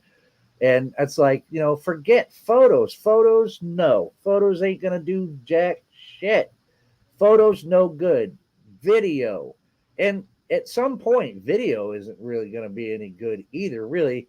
The one thing about the video, though, is even with AI, as advanced as AI can get, and make something look like it's where you can't tell if it's real or not, there's still going to be experts out there who can tell that. So when it comes to video, it's still important. Yeah, I think you need the video, because at least with the video, yeah, then you can actually, you know, um, look at a video and you can pull it apart. You can be like, it's and when it comes to video, it's either going to be real and you can't debunk it, or it's not going to be real and somebody who's an expert will easily debunk it. Mhm. Um, but yeah, I mean the photos, forget about photos, man. There's There'll always be people out there with the software available to them to take photos, and put them in there and see what the metadata is and what all that is.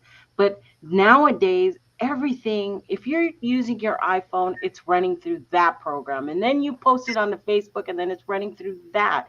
And then everything else, you don't have a, a fresh copy with just that one thing anymore. It's going to be harder and harder to determine where the photos came from. And the same with videos, frankly, too, because now you're dealing with compression.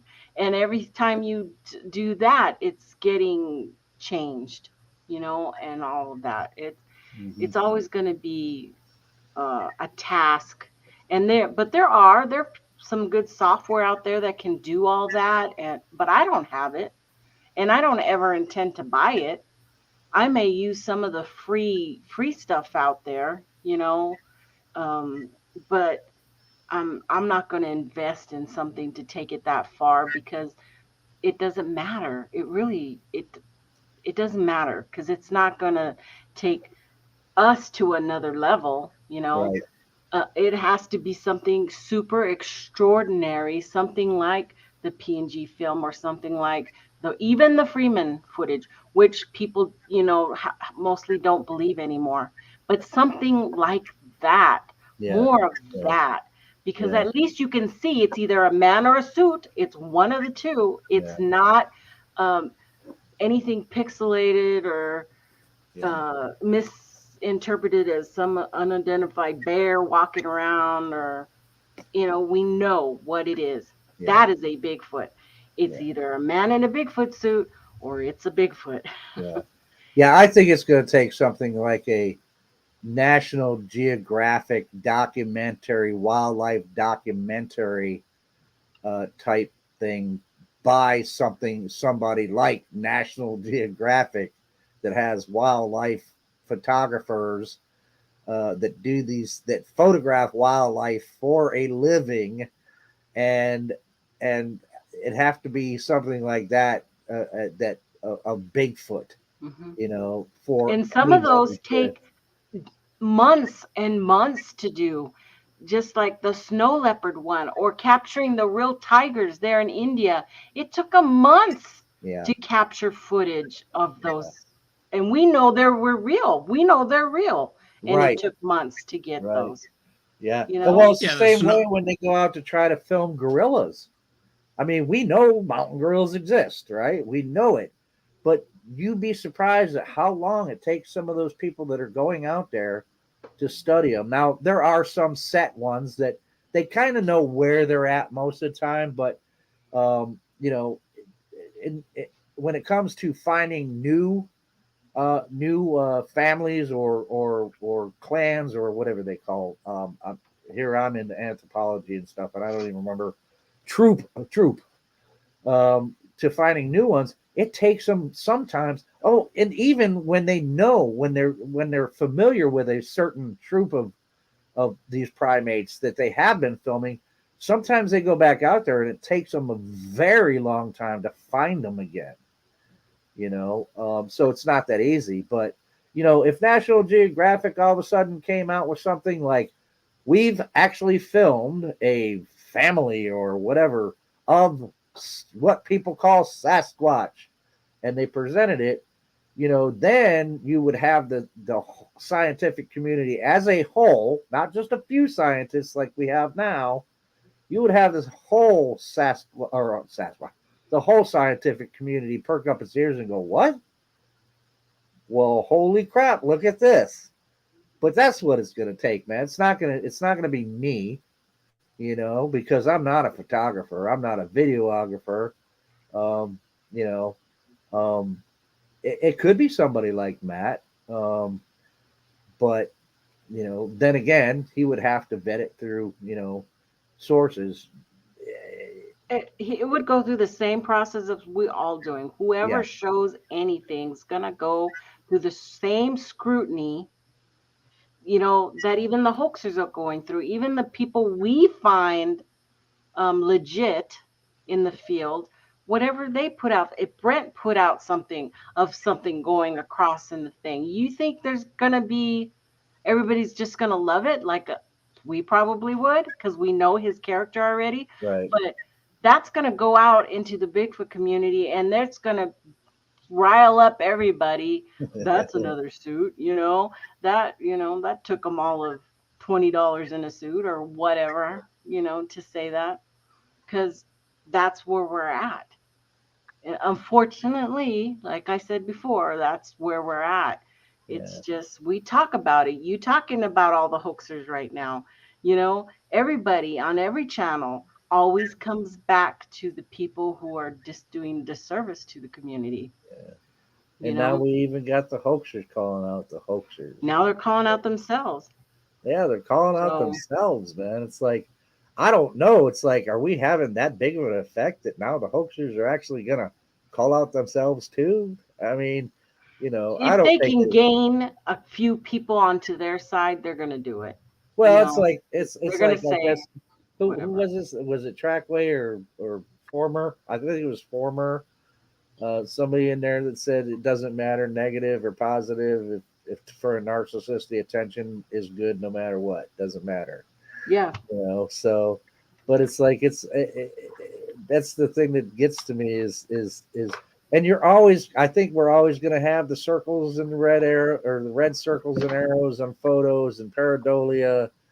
I think it's always going to be out there, and that's something totally different, to me, um, is your average person who is a Sasquatch enthusiast, that take pictures when they're out in the woods and think they've taken pictures of Sasquatch, and it's really just pareidolia, because Mhm. it's that confirmation bias and what did you call it, Leah? Cognitive dissonance, right? Dissonance. That they're seeing something, but I mean, somebody else did. Was it Matt that did it? And maybe it was even Pat. Somebody did it where they showed where you can go out and take pictures of the woods. You could find all kinds of faces everywhere. Yeah, you can. Yeah, Why is my you thing know. all messed up? So yeah, but it's really, this is very intriguing to me. It kind of breathed new life into me almost, when it comes to the online stuff, right? Because I'm like, I don't give a fuck about online shit anymore, except for the people's podcasts that I do watch, like yours, Mhm. the Book Lost Crew, all those people, all of the Honey Badger Network, and I know Yeah. that's not established. Slow her down there, mister. That's not established yet. I understand that, but I don't know what else to call our clique here. Well, the Honey Badger Network's an our, idea of people with the yeah, similar ideas, so our that conglomeration, there's no thing that's going to take a bit for federation. me to figure that rest of that out there. But yeah, it's the same idea basically, and part of it comes out of what I've seen the channels grow into. So, and I think people are just interested in it. And I think as time moves forward, I mean, the funny thing is, there's like two tracks. You have the Bigfoot railroad track, one of the tracks, and then you have this cultural track that's we're in the same zone. They're in the same zone. This, fake news. Okay, well, what's fake news? How do you tell fake news?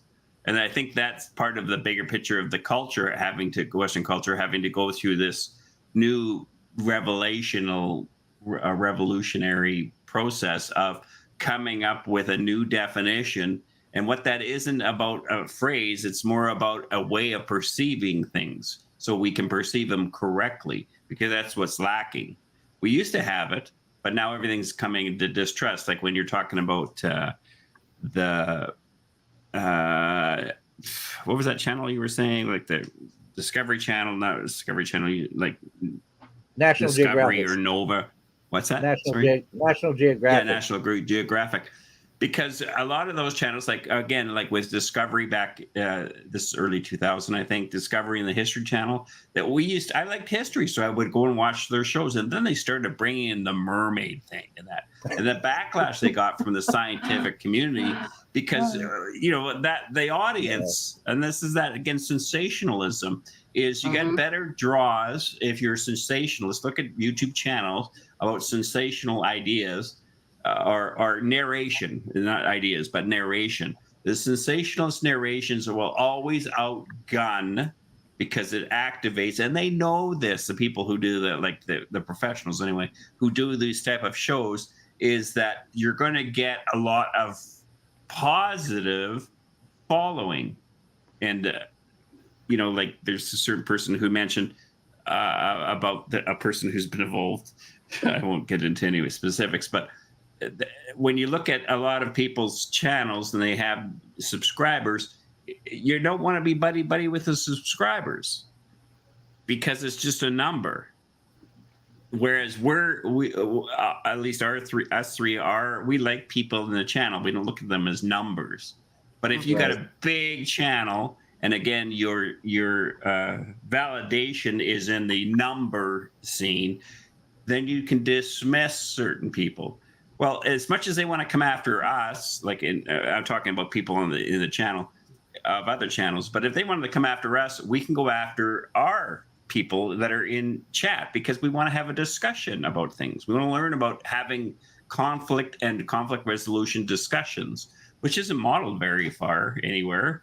It's always about worried about conflict and trying to move from being subjectively conflicting with each other to objectively neutral, so we can hear each other's ideas. And that's where you look at life at our people as tribes instead of troopism, which is now that door shuts and they're not on our side, and that's not what we're interested in. And you can always tell those people, because once you start talking with them, they have this strange vocabulary of this aggression almost towards you. It's almost like they're spewing out poison in their tone and the way they talk, instead of trying to be fair about the topic. And most of us know what that is, unless it's your sacred cow they're coming against. Then you get all riled up. You're no longer subjective. How do you know? Because you're riled up. Objective, just listen. Quit reacting all the time. Quit reacting to your kids. Watch your kids. Just watch them with intent one day. Sit down and just say, I'm going to watch my kids. I'm not going to react even though they want to drive me crazy, because sometimes they do. I want to be with intent, visually seeing my kids for who they are, to make sure that I actually am seeing them for who they are instead of who I'm hoping them to be. Because as soon as you're on that other side, you've already marked, measured, and weighed them. They're not doing what I should be doing, what I think they should be doing. And I'm not saying that you shouldn't be a good parent. That's not what I'm trying. That's not the angle I'm coming at all there on that. So, well, that's why I don't have kids. I don't think I would have been a good parent myself, but I think that the thing is, though, with this whole topic, and it's the one thing I do actually find completely fascinating, is the fact that I believe, and I'll say that, I believe that no matter what, even if tomorrow everybody in the world knew that there was a large human-like hominin occupying this planet with us, still, like there used to be a long time ago, many, many, many different hominins that occupied history at the same time as us. We supposedly won out the battle and every one of them went extinct. But if that was proven tomorrow, I think there would still be the sensationalism in this whole phenomena, in this whole subject. There would still be the pictures with the circles and the arrows. There would still be the hoaxers. I don't think any of it's going. And I guess the one thing I'm thinking is, I guess that's why I don't really care to myself personally to be the one trying to prove that there is a hominin out there, because I don't think that it's going to change anything. It will change the fact that, it will change people's knowledge that they are out there, but that's all it's going to change, I think. You'd still have the hoaxers still vying for the attention, because whether they're out there or not, it's not going to change. Hey, everybody recognizes there's a hominin out there. It's still not going to change the elusiveness of actually running into that hominin. So the people that are vying for all this attention, that want to be seen as the Bigfoot influencers or whatever, or the experts in Bigfoot, like they know everything about them, they're Nephilim, they're this, they're that, and everything else. I don't think that's going to change, man. They're still going to be doing that, So there's always going to be a need for a Nikki. There's always going to be a need for Steve Coles and a Brent Dill, I think. I may become irrelevant at one point, if I'm even relevant now, but there's always going to be a need for these other people, I think, no matter what. So I think, and that's totally fascinating to me. That's totally fascinating to me. I think I've come a long way from when I first started putting videos. My intention in the beginning was a little bit to call out all these people who are putting stuff out. But in the mix, I realized how hard it is to do that and to not catch a lot of flack, And to grow a channel, you need to avoid that. So it's pick and choose and careful what you do. Even though there's some big fish out there, I would love to point out some red flags in their, stuff, in their material, whatever they're putting out. It's not smart right now, unfortunately, for me to do that. And it was a good thing when Brent broke off from me. He knew what he was doing. He knew that he was going to be causing, a little uproar with some of the people he was going to be calling out. And he didn't want it to hurt my channel, even though I didn't have a problem with him staying on while doing that. And look, I mean, he's gotten more people watching him for his forthcoming, the way he's forthright, Yeah. saying what he feels and proving it by bringing the receipts to everything he's saying. That's the important thing, is that it's not just these people like you and Brent and Steve and you're not just on there going, hey, so and so is this and this. You guys have done the work. You put in the work. You put in the research. You brought the receipts for the things that you say. That's the thing. Yeah. And so that's the important thing about it. It's not just you guys trying to go, hey, look at me, listen to me, I'm right because I say so. No, right. It's not that at all. It's, look, this is what this is, and here's the proof that I have that what I'm saying is fact and it's true. That's the important I'm just trying to give you the 1, 2, 3 equals something, right? So I'll give you those 1, 2, 3, but if yours doesn't equal up to what mine is, I can't force you to see those red flags, and that's what that would be. Right. This and this and this, they all add up to something. But if you don't want to see it, not me or anybody else is going to change that. That's something you're going to have to do on your own. And many of us have gone through that, and we've talked about it. Those first couple of years in the community, you want to believe in everything you see. You want to follow people who have these huge followings, because you feel like, oh, they've got something. If all these people are, watching them, they've got to have something real. Yeah. But if you don't learn from that, if you don't have your own mind, I don't know how to say it, but if you can't choose what's right and what's wrong, or that, okay, that doesn't look right, if your mind can't tell you that, then I can't help you with that. I can't change the way you see photos or videos or any. I can just point things out and say, does this make sense? Right. So does it make sense? Right. So well, that's the problem with people having faith in things, is that you can't change faith no matter how much evidence you show somebody. You can't change a faith.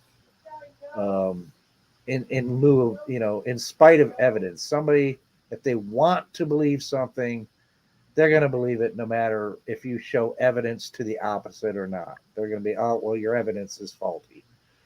So I don't know, but there are people out there that will, that's the important thing, because there are people out there that you can reach, and that will take a look at it. Yeah, there are a few. Otherwise, my channel wouldn't grow, a little bit here or there, because I've reached somebody. Somebody said, oh, okay, I'll see what she's going to have next week and the next, and maybe I'll subscribe. Yeah.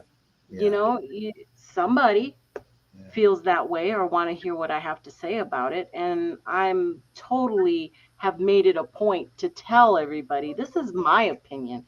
If you don't like it, you don't have to watch, or go make your own show, because there's about 1 million of us out there right now. Yeah, there's a bunch of us. That's right. I'm a real big on it. I watch somebody, and if I don't like them, I move on. Right. And sometimes people tell me, no, you have to go back and watch this, and I'll go back, and I'm like, oh, okay, I see what's going on, and I have missed some good people out there, that I didn't really give a chance. But that's mostly because there are so many to watch. There There's are. some really small channels out there, that probably should do a lot better than what they're doing.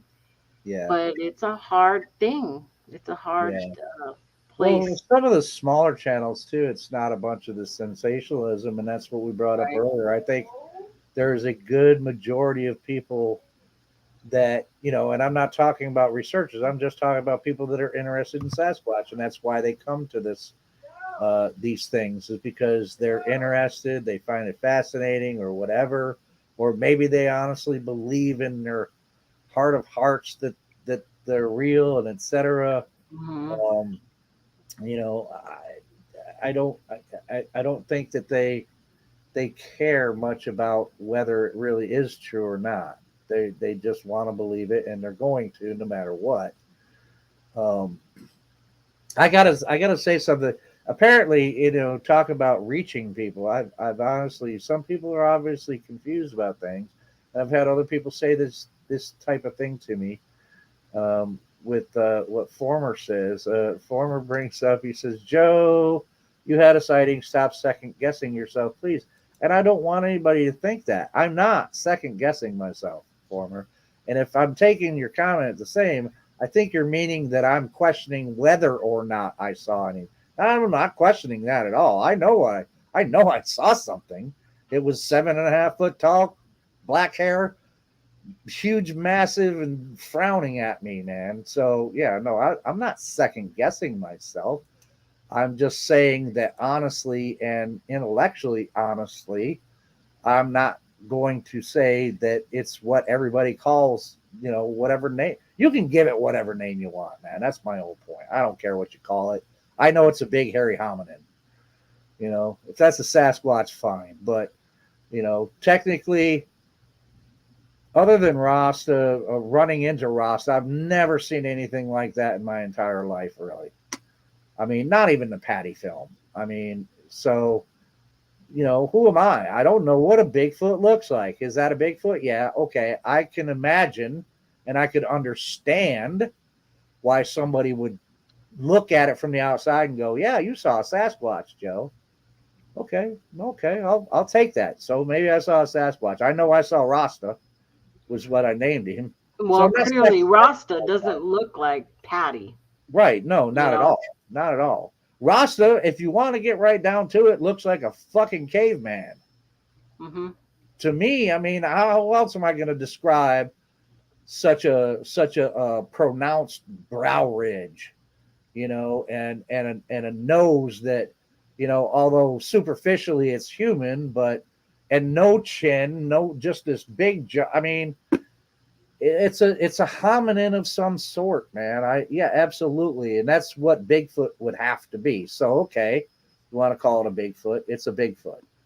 Personally, I didn't get to see the size of his feet. Maybe he's a small foot. Maybe he had tiny feet. I don't Right. know.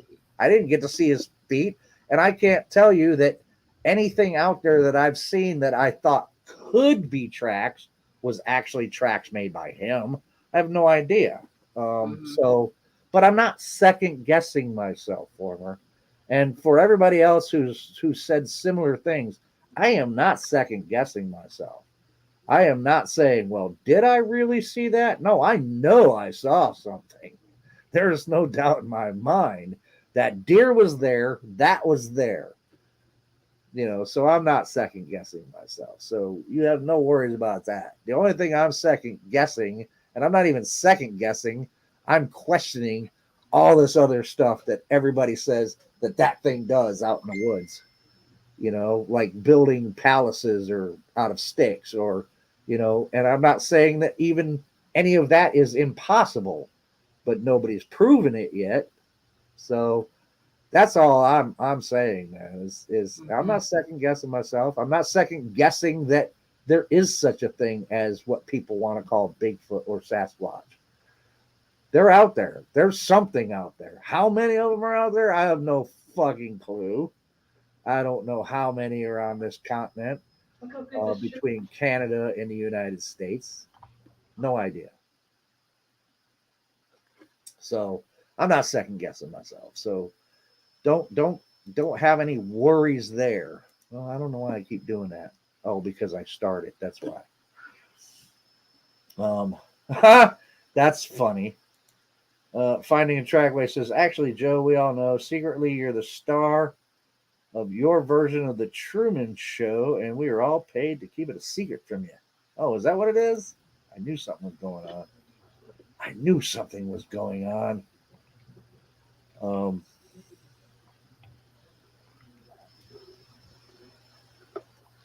Wow, when were we able to join the chat now? When did that happen? Oh, Last week? I don't know. Because from my StreamYard, says you can join the chat now. Oh, can you? What? Wow. Oh, wow. Well, that's See it on good. the That they side? should. It's about See it on the- time that they had that. Actually, it is. I mean, I always could because it's my, you know. Oh yeah, Your no. show. Now Yeah, your that's it. guest. It Yeah. says at the bottom, join the chat. Oh. I'm gonna test it out, but That's funny. because I'm not. It says YouTube Connect. Yeah. Click on That's it. what I'm doing Yeah. right now. Let me see what happens. Ooh, you gotta give it all kinds of permissions.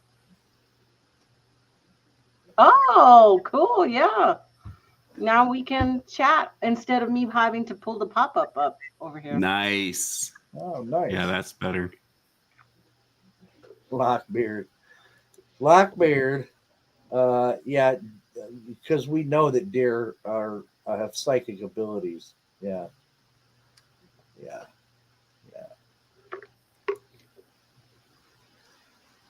And actually, I'm kind of offended that you think I'm that ugly. Personally, I mean, I know I'm nobody's baby, but You're Molly's baby. What are you talking about?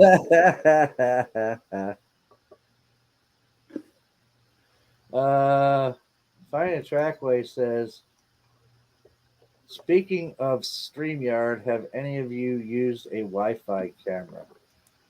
You mean like a camera that I haven't. No, I haven't used like a second camera on here, but I just get on with my camera and I put it up like it's its own space. But I know a lot of people who do. It just you hook up a second camera. No, Former, I'm not thinking it is any harm, Former. I just don't want you to be confused. I want to be very clear. I don't want people to misunderstand what I'm saying. That's my purpose is to be clear and get across things in a cohesive manner. So I didn't take any offense or no harm. There's none of that. I just want you to understand. I don't want any confusion on your part or anybody's part. Yeah. Well, yeah, he was a stud, all right. I know he was big.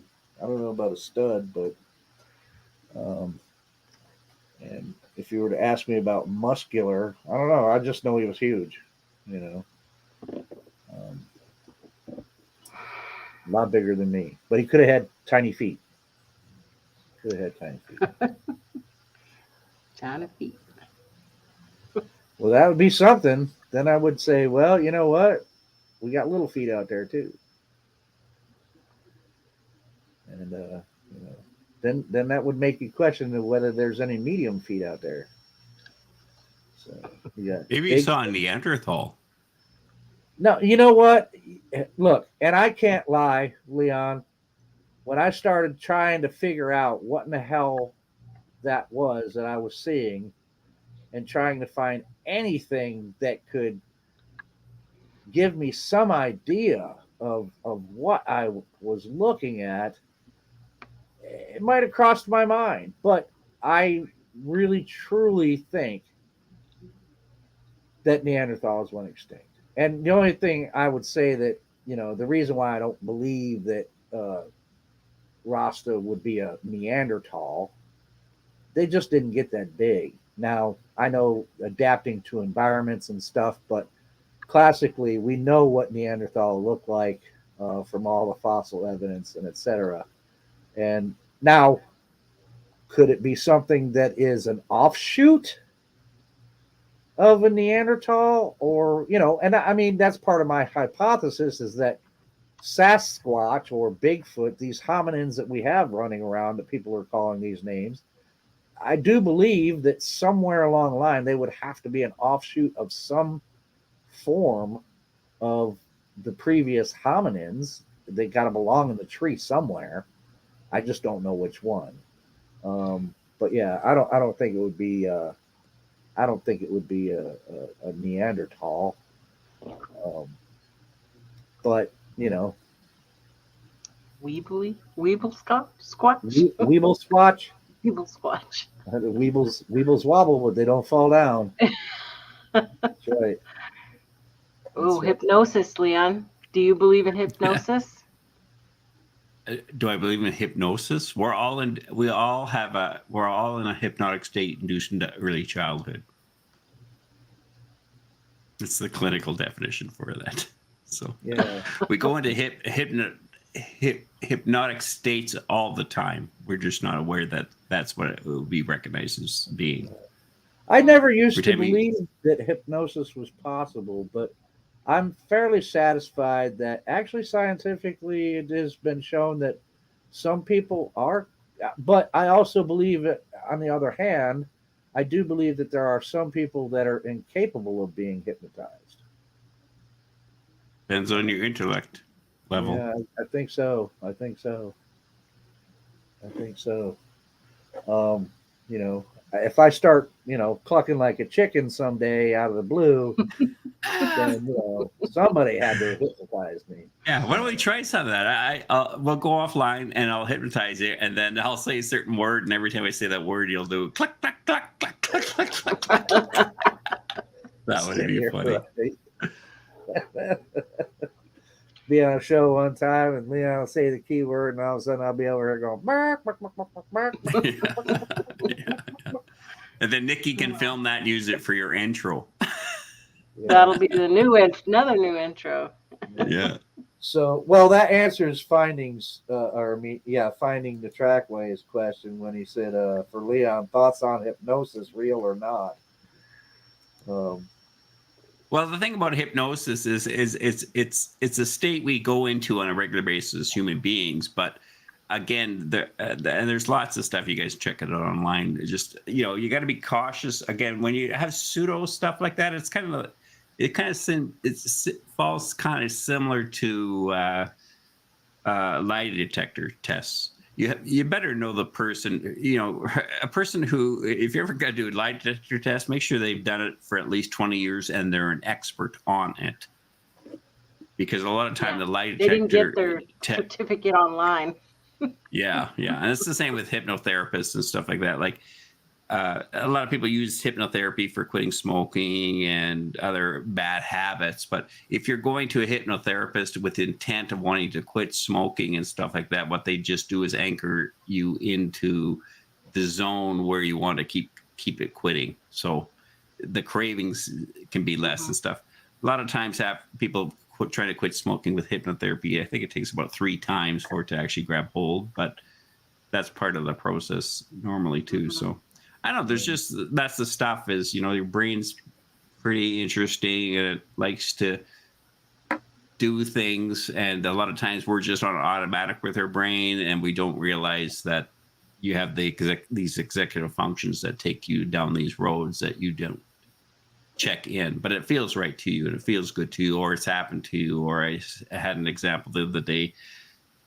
This mother's daughter, I think the daughter was 4 years old. She ended up getting a form of cancer. She had to go into chemotherapy for it, and they didn't want to go into chemotherapy. So she asked God to, she'll do whatever she needs to do to,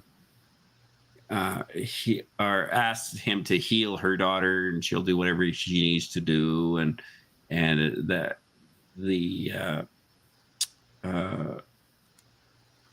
family stuck with doing chemotherapy with alternative measure or alternative things, and her particular one was using marijuana, because there's some studies that are out there that seems to dissolve cancer. And lo and behold, the child totally recovered and it had zero cancer in its body. And so she attributed it to the cannabis idea, instead of realizing it was more likely it was her chemotherapy that did that. I'll give you an example of that. I just had a client who he had a terminal cancer. He had 6 months to live. This is just recently. This is within 6 months, and he went in to get this new treatment they have for cancer. One of the things they did ask him, which was quite interesting, is, have you ever had a cigarette in your life? And he said no, and they really pushed him on that. Are you sure you've never smoked cigarettes? Because the cancer treatment they had, it couldn't bond or bind itself to the cancer that was in the body if for some reason there was something in nicotine that prevented that from happening. And they said to him, get your life in order and all that, and he has kids and stuff like that, and a wife and that. And so he went like from fairly decent to just going right down, where the only option was we're trying an experimental drug.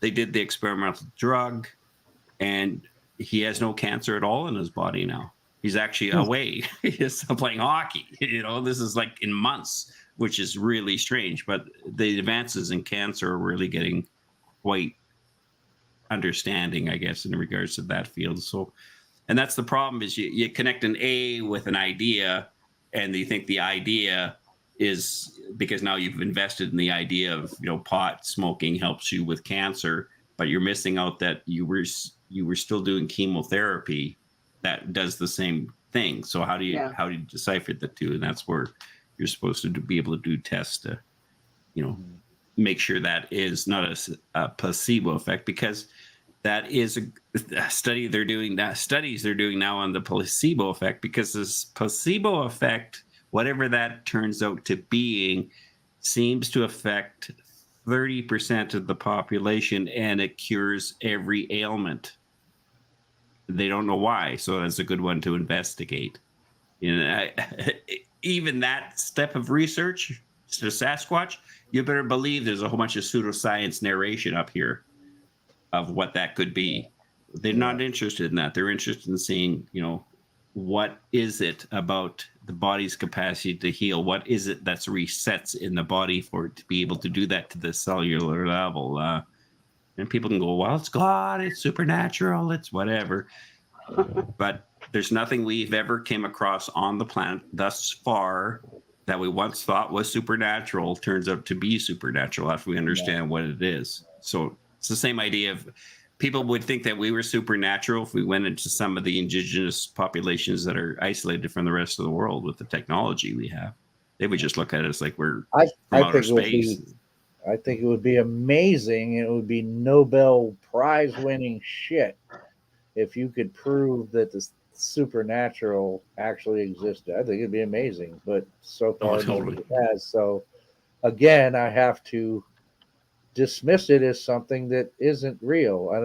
And I'm not trying to take away from people's experiences. I'm not saying that nobody hasn't ever felt like they've experienced something that they say is supernatural. I'm not saying that. Your experience is your experience. It's just that I cannot accept something as being real without evidence for it myself. That's just the way I am. That's the way I always will be, I think. The supernatural idea is the gods in the gap idea.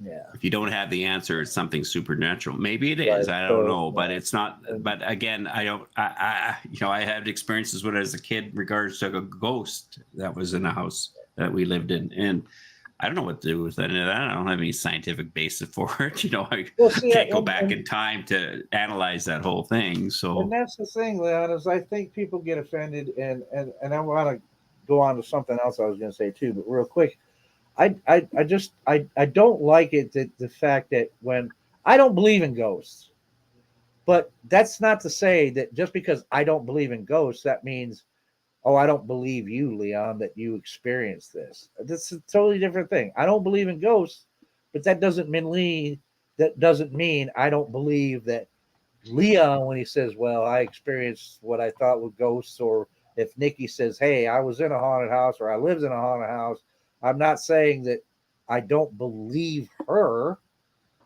I just don't believe in ghosts. And I don't know how to explain that to people. It's nothing against like, oh, Leon, you're lying. There's no such thing as ghosts. That's not what I'm saying. I just don't believe in ghosts. I thought about that's the thing is your brain. I gotta get going, but Nikki's online, so you guys can stay on for a while if you want. That's okay with me. But I mean, that's the thing is I like you have different parts of your brain, and those different parts of your brain carry different concepts, philosophies, ideologies that reinforce in that part of the brain. So, like imagination, mystical thinking. I mean, how many shows do you watch that you like watching How many people like watching sci-fi shows, sci-fi channels, sci-fi movies? How many people like watching historical war movies? Everything from the Brits and from Romans to modern day tech. I mean, your brain has all this capacity with all this stuff. And again, your brain doesn't know what's real, what's not real in regards to, that's why your frontal lobes develop for you to say, okay, I'm watching TV. It's no longer, life isn't about what I watch on TV.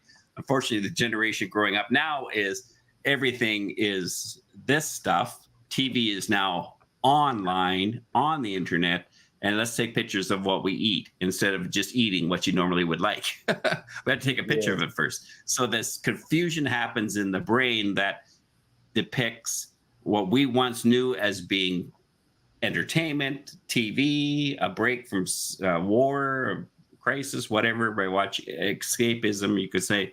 And now that's kind of almost reversed itself to it's a model for how human beings are, because there's a vacuum that's happened in our culture in the last few years or decades.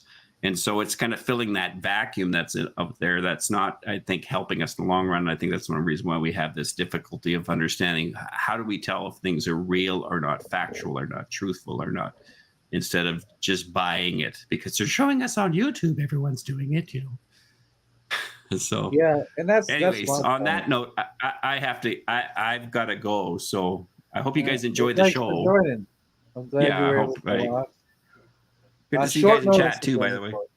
Okay. See you later, Leon. Okay, I'm going to leave the studio. I found the red button. Yay! Here we go. But yeah, it's we're gonna wind up now anyway. But the one thing I did want to say about the hypnosis thing is, I thought about that a couple of times. I was like, man, if it's capable, if I am the type of person who is susceptible to hypnosis, and I may be, I don't know. I've never been hypnotized before, as far as I know.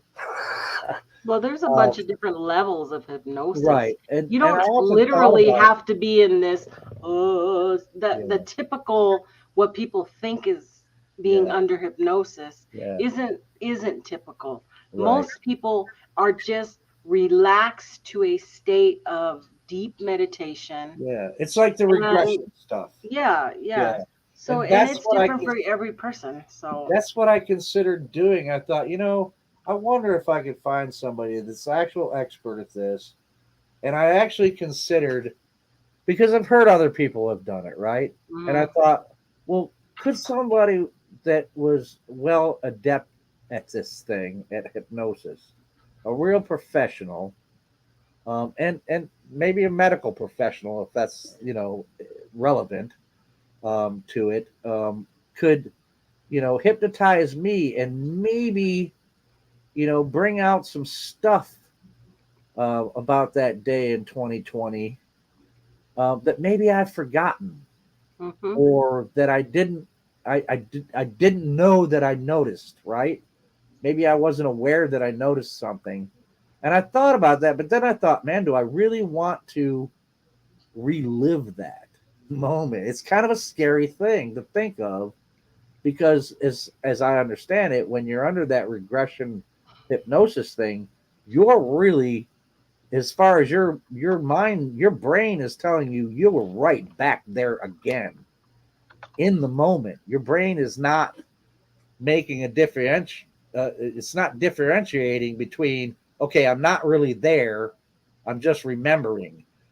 As far as you know, you are right there again. And that kind of Mhm. scares me a little bit, because I don't know if I honestly ever want to be that terrified again in my life. Um, so I don't know when it comes to the hypnosis thing. I don't know if I would want to do that or not. I don't know if it'd be Well, the one thing is about helpful or if that, it would just throw me into, you have to uh, want to do it. yeah, Okay. yeah, You have to be open-minded enough to accept what's happening. yeah, Because if you go in there saying I can't be hypnotized, or I this isn't going to work, that's not the right mindset to go into that with. You have to be wholeheartedly ready to let yourself yeah, listen to what's being told to you and to relax. And if you're not, then you're not ready. If you yeah, have any doubts, you're not ready.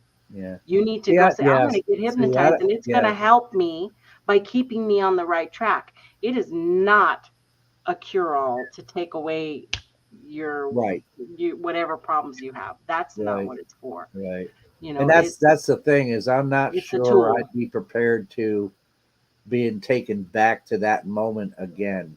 I'm Hmm. not sure that I'm ready. And I can think I'd probably say the same thing about Jay. I don't think Jay would want to be hypnotized and relive that experience that he experienced when he was Hmm. 18 years old or 19 years old, or yeah, 18, I guess he was. Yeah. I think Jay would probably say, no, hell no, I don't want to relive that again. Because I know it's scary as hell. So, Hmm. but anyway, I do appreciate you being on, Nikki. And also, Hmm. guys, I've put this up. I'm going to share this. This is happening too, and I wanted to show it to you guys, um, so that let's see. There we go. Um, this is happening, guys, here in Caledonia on July 22nd. In Caledonia, New York. So all the people that are here in the chat, the people, New York people, if you get a chance, and you're here in Western New York, man, myself and Mike Ann from Tactical Bigfoot Research are going to be at the Raider Lanes in the Caledonia Courtyard on July 22nd, 7 p.m. For the lecture on Is Bigfoot Real? Is Bigfoot in New York? So uh, I'm not a public speaker, but this is the second time that Ted has invited me to do this. And so I said yes, and I may do it a third time. But even though I'm not really a public speaker, that's not my thing. But it sounded like fun, and so if any of you guys can make it, come on and join the fun, man. I'm sure it's going to be a good time. Anyway, um, so there is that. And Nikki, what you got coming up? Anything that you can give away without giving out too much away? I guess I can since I'm already working it up. We're going to talk about the Freeman footage on Sunday. Awesome. So I'm going to see what I can get going for that, and it's going to be the same type of questioning that we did for the P&G film. Since we didn't get to go through my whole list of stuff, we'll go through them one by one, and well, at least the big ones one by one, because some of the other ones are kind of small and we don't have a whole lot of information on. But these first few, there's enough information to have a good conversation, and we'll go from there. So yeah, Cool. it's gonna be the Freeman footage. Do you believe? Yeah, I don't I'm know. I I'm don't. gonna drop that promo here as soon as I get off. Cool. Awesome, awesome. So there you go, folks. Everybody, Sunday. Hope you're gonna join us and be in the chat at Nikki's show, and of course, All the links are in the description to everybody I've had on the show. Nikki's links are down there. Brent's Bigfooting shenanigans link is down there. Leon, and I even have one for the Book Lost crew and Thomas. Although unfortunately Thomas messaged me, he got my message a bit too late, but because Thomas is a busy man. But his link is down there too. Those are the people you should be watching. That's my opinion. I'm not going to tell you who you should watch or who not to watch. You watch whoever you want. But if for just a suggestion, that's a list. Just watch them. Just watch them. Watch those people. So, and chat, I appreciate every last one of you being here and joining me again for this one. And, I always love it when you guys show up, man. I always love it when you guys show up and you have such good comments. And oftentimes at the beginning of the show, I like to think that at least if I can't teach somebody something, maybe I can get you to think about something a little differently. And you guys do that for me quite often, actually. You have me often thinking about things in a new way that I hadn't thought about before. So I really do appreciate all of you being here. And I hope to see you for the next one, too. And you know what I always say? Don't sweat the petty stuff and don't pet the sweaty stuff. And let's see how Bigfoot Armageddon turns out, right? All right, folks. See you next time around. Everybody have a good evening. Good night.